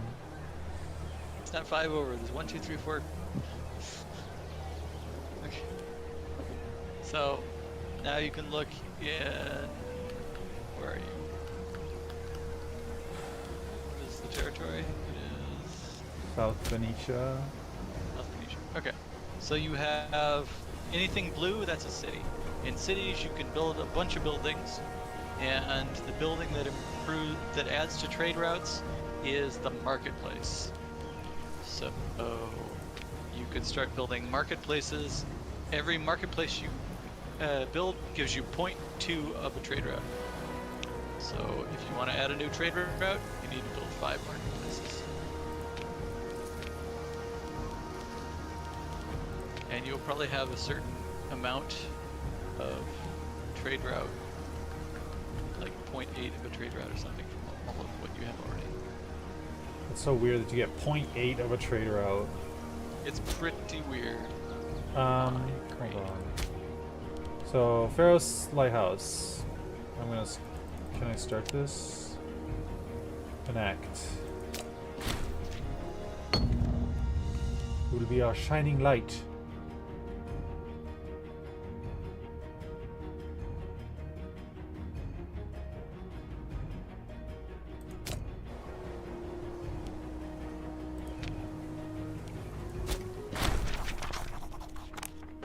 Our Epiproxinos men.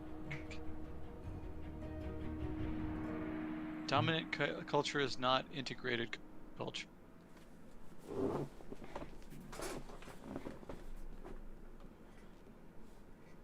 What? I'm just reading your negative modifiers to trade routes, which is that it's not your culture there. That's why they're a little bit less productive. Our Epiproxinos Menandros Legates as friends far outside our borders, often trying to use his network to the advantage of our nation. He believes our friendship with the Philosophos of Seleucid Empire could be put to use to increase their opinion of us. All we would have to do is to send some of our wealth his way, and he will try to improve our reputation. Jesus, that's a lot of money.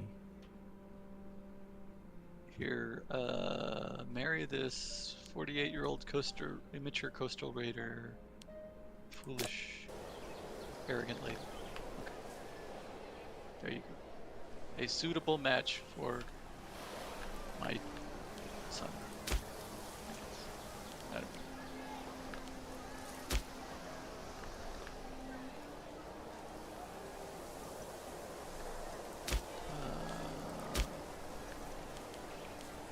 Have to go take the province of Awash. Don't ask me. Any questions about that?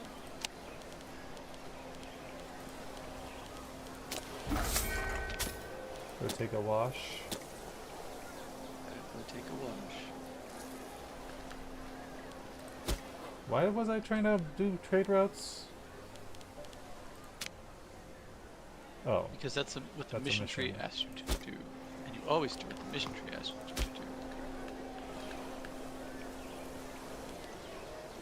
Oh yeah. About to take action.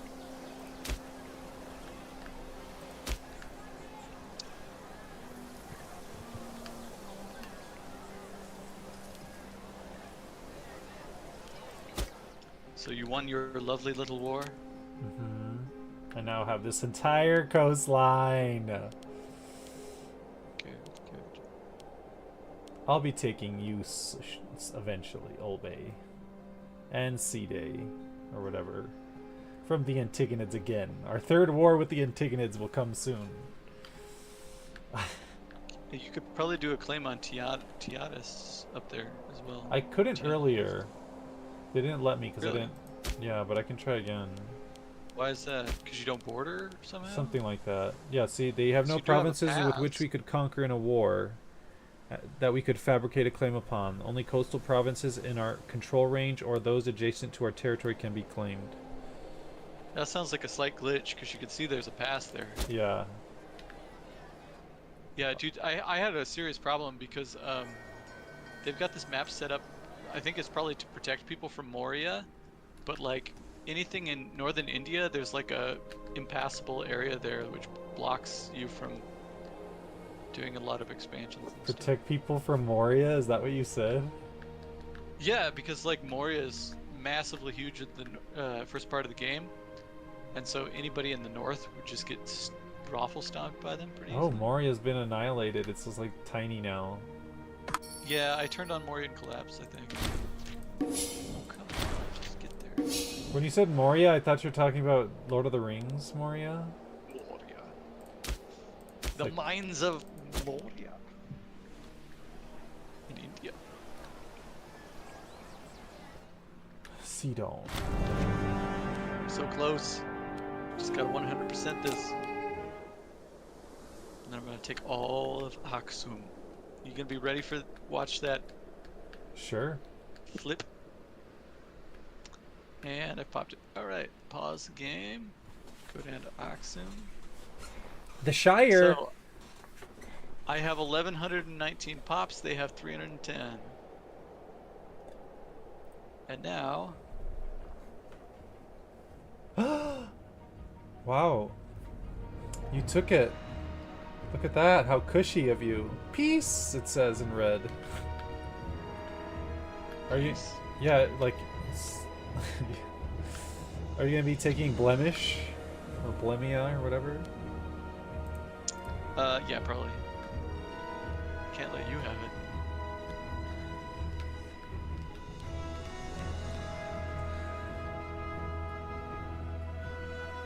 If I lose Egypt, can I still win my missions? Hey, I don't know. Because, like, my missions want me to take all this shit. So if I take that shit and then lose it to you, we could both technically win? Well, yeah, I mean, that has crossed my mind that we could, like, trade off territory temporarily, get the mission passed, and then back. That is probably a possibility. And sometimes people do that in, like, EU4 and stuff. But, right now, that's not an issue for me anyway. As far as your mission trees, you have different missions that require you to go different directions and, like, build up cities, so you probably don't have to come down here for a while for anything mission related. Okay, so I passed the mission. Consolidate Nubia. Upper Nubia region is owned by Kush. Nice. Kush gains Nubian consolidation for 10 years. Integrated culture happiness +5. Monthly stability +1.03. Gain claims on the region of Upper Egypt. The man who many consider to be the first king of the 25th dynasty, Shebitku, also known as Shabaraka or Shebitquo. Oh, thank you for that. Became ruler of all Egyptians, not through peace, but through violent conflict. Yay, violent conflict. Shebitku conquered the entire Nile Valley, including Upper and Lower Egypt, around 712 BCE. Shebitku then decided to have Pacorus, pharaoh of the preceding dynasty, burned to death for resisting him. We must emulate or immolate the conquest of our ancestor Shebitku and bring greatness to the kingdom of Kush once again. May our enemies be consumed by the flames of our wrath. Amazing. Our enemies being Jeff. The Nubians will rise once again.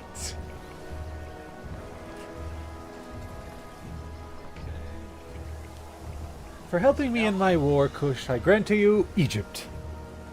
Yes. But that's where all of your Egyptian population is. Oops. So now I'm up to 1,429. How big are you now? You are 2971. And Rome has expanded to be 1672. Rome has expanded. Oh, look at this. Oh, look, you can see it on the map? No, that's not Rome. Where's Rome?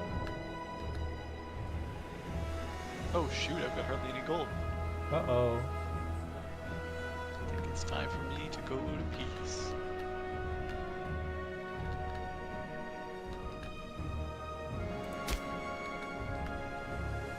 Oh, another thing, when you're picking a governor, you want to try to make sure they have no corruption or very low corruption, because that will make the province unhappy.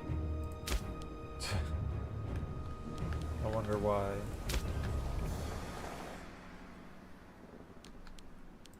Did I pause it or did you?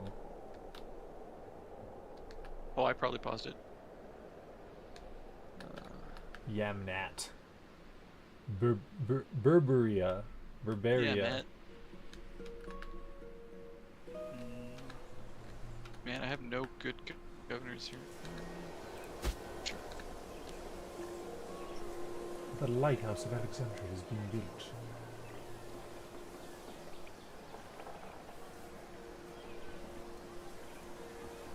I really got to get rid of this Nihilic deity of economy.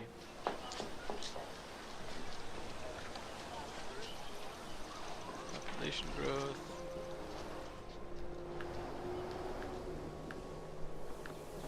I have converted to Mephiles.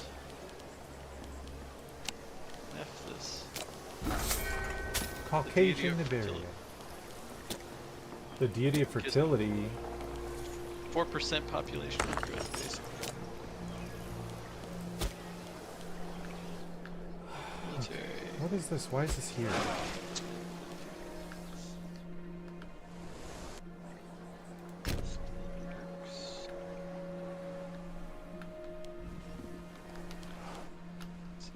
Who's not happy and bribe the Docks of purple. doxing. I just need one more trade route to get this mission. Making 12.4 a turn.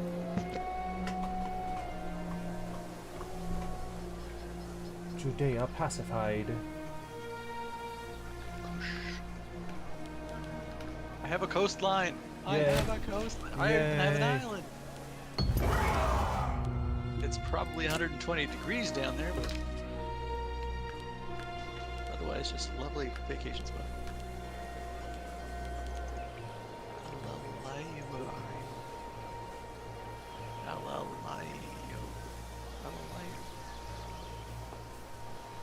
That word has 2 L's, 2 consonants, and 1, 2, 3, 4, 5, 6 vowels. Good. That's not good. Unacceptable amount of vowels. Telmessos? Where's Telmessos? But you tell mess you up.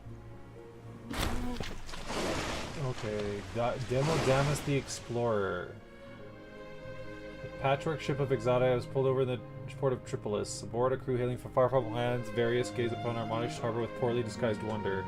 After a brief delay, a lone sailor emerges and speaks in perfect Macedonian. Espousing his gratitude that we let him dock without trouble or suspicion, he gives his name as Demodamus of Miletus, an explorer of some experience, who is sent forth by his liege to discover more about the world at large. He regales us with tales of Scythia and Bactria, as well as mysterious lands far to the east, and he begs our leave to restock his small fleet with a galley of slaves in return for a bauble which he claims was revered as holy by a forgotten people. A most welcome offer. 3 pops in the territory of Tripolis will be sent away. Ancient fertility figurine appears in Ptolemaic Kingdom's treasury. Local population growth plus 10%. Gains orator. Demodamus will continue his journey. Has no place for strangers. I gain... Demodamus gains cruel. Demodamus. That's such a ridiculous name. Gains force stability. Perhaps his journey might come to an end here.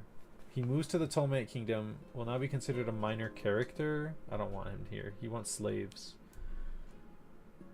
There's no place for... I do like the figurine. If only we could kill him and take it. What is the figurines? What is the figurine thing? It gives what does it do for you? local population growth plus 0.10%. That's pretty. That's a huge buff. Like the goddess that I got gives 0.04. But it's also local, so I don't know, like... Yeah, but like for that city. So if you like wanted to build up a city there, it would massively increase population. And it fucking closed the... God damn it. Okay, just like close the window. Thanks, game. Oh yeah, so if we let too much time pass and just like sit there for several months, sometimes it'll just go ahead. God damn it.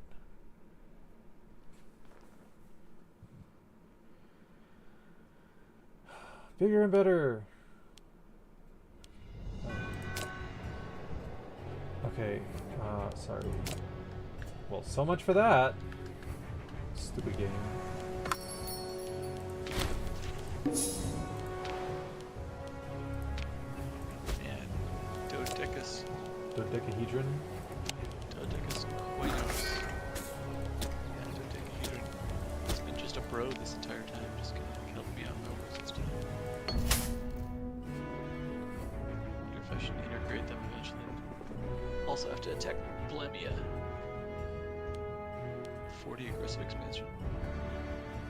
For me. Nabatean Revolt is making some progress. Or actually, oh, it's just all mixed up. Navatea got their butts handed to them, actually. When it started, most of this was revolt. They were being crushed underfoot. Telmessos. Where is Telmessos? You could do an F. Telmessos or Telmessos. Oh, it's over here. I have to conquer Telmessos? Yeah, it's in Asia. It's That's all the way over there. In Scindia. Oh, they took over and kicked Lycia's ass. Wow. Lycia's dead. Liberation.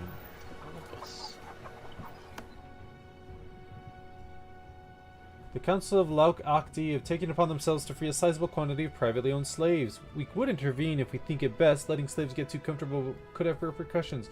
For freedom! Usually I just pick for freedom and get like a couple extra pops. But, for freedom. End slavery. Deeper into that event. Okay, this nation's a little larger. I want Telmessos. I essentially just want Telmessos, but this this region's a bit bigger. So, of course, it seems to be optional. Claim. Let's see if I can do that. Oh, yeah. The only stuff you need is what leads you to the bottom path. You can always hover over the bottom right button in the mission tree, and which is finish mission or whatever, and it will say you have to complete this before you finish mission. Anything that isn't on that path is optional.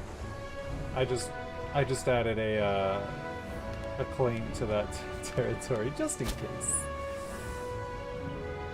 Of course.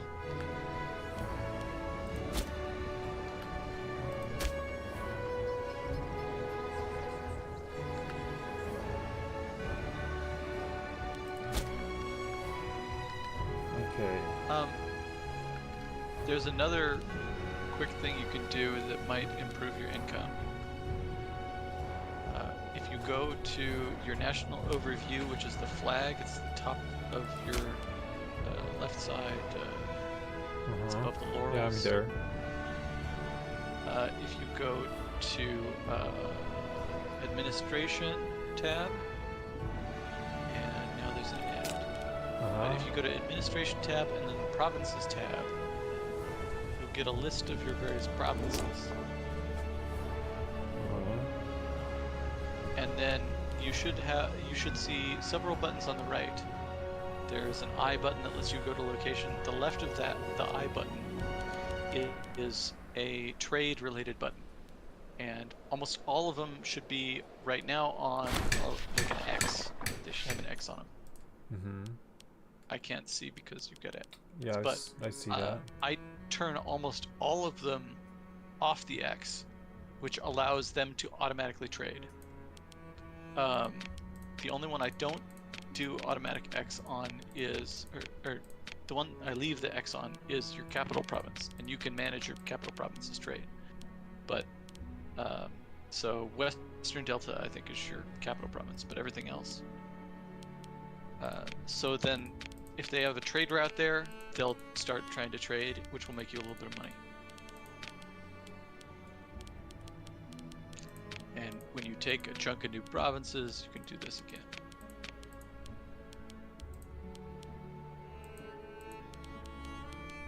Ammon can't trade for some reason.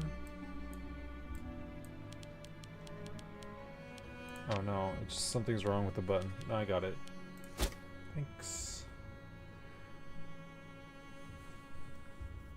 A large crash followed by the panic of our workers happen as some of the lighthouse falls out in the middle of construction.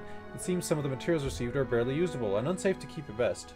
Our foreman asked for the funds necessary to buy replacements, while Phano Eknonis point out we have materials in other nearby cities we could use. Jesus, that's a lot of money. Guy named Thanos. Eknonis. Thanos Eknonis. We will buy some replacements. Expensive, but necessary for culture. Okay. What are you doing? What are you progressing? I'm deleting a lot of the forts that I gained in this war so that I don't put out so much money in forts. Uh-huh. Trying to maintain some strategically located forts. Strategery. Alalayu. Alalayo. You just call me a liar. Yeah. Nice little coastline you have here. Nice and quaint. Yeah, I got a little island. You want to come like hang out? You've got like 20 of them.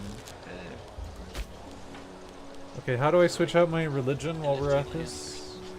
NFT line. How do you switch out your? Replace this Kemetic deity. So you want to get rid of your Kemetics eventually. So when you hit the replace button, you should get some options of other deities. You want to make sure that you only pick Hellenic. You can swap it for other stuff and get other bonuses, but the focus is getting everything set to Hellenic so that your conversion is faster. So you want to just look through and see what would be good bonuses. So the first bonus listed is always the active one that's, or the, I guess you could say passive one, the one that's always on. And then the second bonus listed will be one you have to activate in order with an omen in order for it to work. So it's really good to have something that is a passive bonus that is good passive bonus. Like for example, Hades, he would be 5% less building cost all the time, which is pretty great. And then if you turn it on, you get Money. almost 10% more taxes. That seems like a huge one, but I would look at the rest of them as well. Hermes national commerce income plus 15%. That's huge as well, because you're real big, so you will have a lot of things that you're sending out to people, which makes you a lot of money. And then the activatable one, Freeman happiness, is not quite as exciting as the tax income, but it's okay.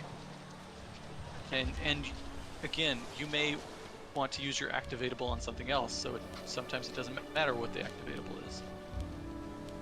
I'm just gonna pause it. I'm just going to go with Hermes. The passive 15% bonus. Hermes also doesn't have a religious side right now, and that can be good or bad. You have 57 um, stability right now, so you would fall to 42, which is okay. So I would go ahead and do it. So once you get this guy Hermes, he will not have a religious site, but you can set up a religious site for him, and then you'll have control of that. You get the bonuses from that, and you can put those treasures, any extra treasures. You have 29 extra treasures you can see in the upper right of your religion tab. Oh shit. And you can click on those treasures button, and you can see what they do. Oh shit. And I think there are some limitations, like some things can be put in some areas and some can be put in others. I'm not entirely sure, but some of these are pretty huge. So if you say have a city and you put the religious place for Hermes in it, and then you put these treasures in, you can get some pretty nice bonuses for that city. You can build up that city, make it nice. Nice.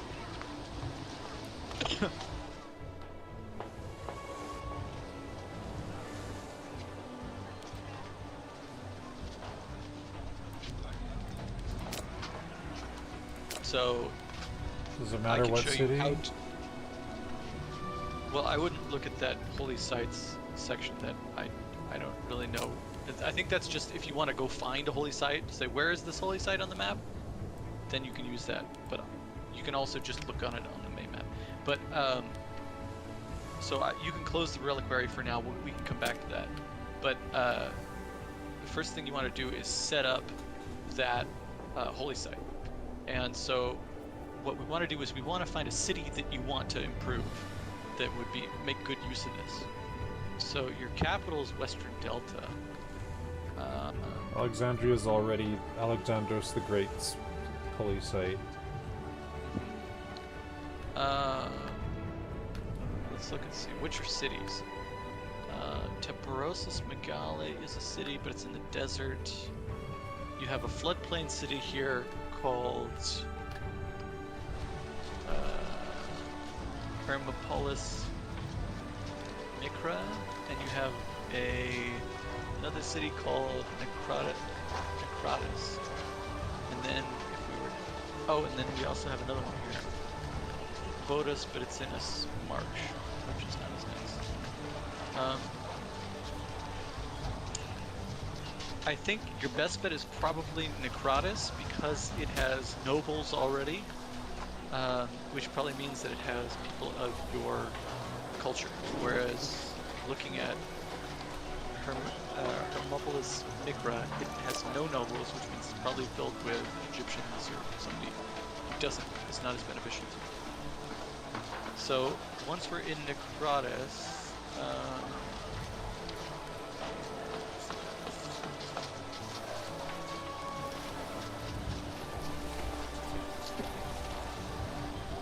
Great Wonders.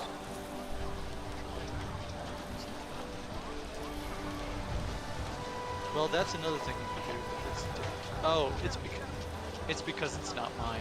I'm looking at it. I'm like, why is it not showing up? Oh yeah, because it's not my city. Okay, so if you go to Necratis, in the upper, where it says City of Necratis in Western Delta, right below that, you see 3 button type things. Okay. There's one that looks like a Dedicate holy site. Yeah, so dedicate holy site is what you want, and that'll cost you 300 cash and 50 live points. Okay. So now you will have, if you hover over it, you'll see it gives you 10% tax bonus, an extra building slot, and a bunch of migration attraction. So a bunch of people will try to come to that city. Okay. So that's a nice bonus just to start off. So I would do that. This is sit, and then Let's you select Hermes. yeah, and then you gotta select Hermes. Good. So these holy sites will improve depending on the level of if it's a settlement or a city or a metropolis. So right now we have almost no metropolis in the game, but that would be the 3rd level. So when you are on the city, you'll see like a Roman numeral 2 which indicates that you're up to the second level because it's in a city, not a settlement.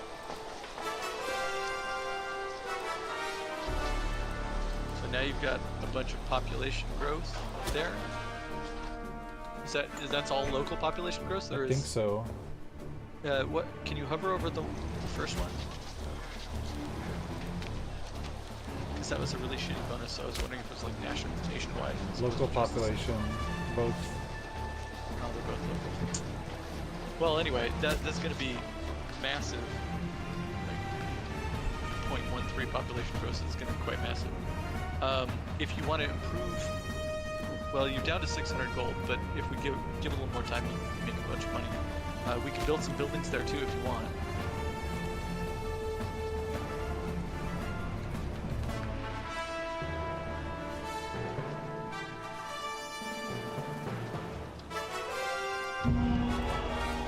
If you want to do an omen, probably the best option is the unintegrated culture happiness, because a lot of your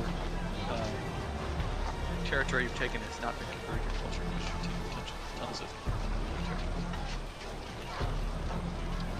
So, two nice things to have. Let's go down to places. The Grand Theater and the Great Temple, which are in the bottom middle of your buildings, those are really nice. They convert to your culture and to your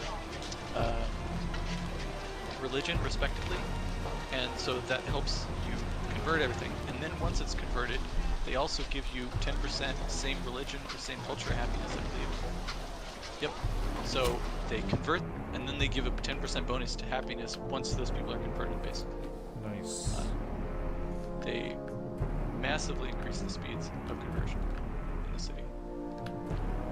And then you've got academies, courts of law, forums, and mills that go to the right on the bottom. And those are all related to your four major population types. Nobles, citizens, freemen, and slaves. And they basically improve. It's on the bottom, the four right slots are academy, law, forum, and mill. And they improve each of those different prompts. Nobles tend to be used for research speed, but you've already maxed your research speed, so it's not super good to build more of that right now. Citizens give some research and some manpower for armies. Most of your manpower will come for your freemen and a little bit of tax, and most of your tax money comes from slaves. So if you want money, slaves are the way to go. If you want military troops, freemen tend to be the way to go. And if you want research, nobles are the way to go. Anyway.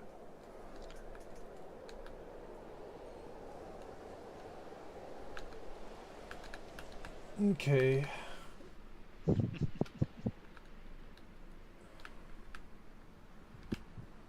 Oh, I'm about to have a civil war. Uh-oh. It's getting late. Do you want to save and end it here? Sure. Okie doke. Let me just While fix nothing, my civil war then. while nothing major other than your civil war is going on. I gotta grant this guy a bunch of holdings because he's just super annoying.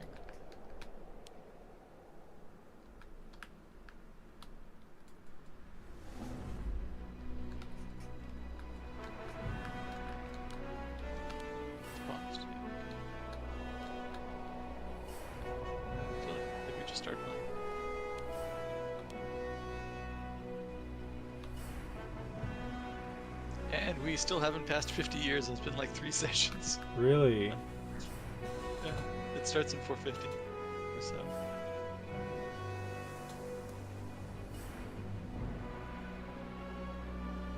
Alright, it's saved.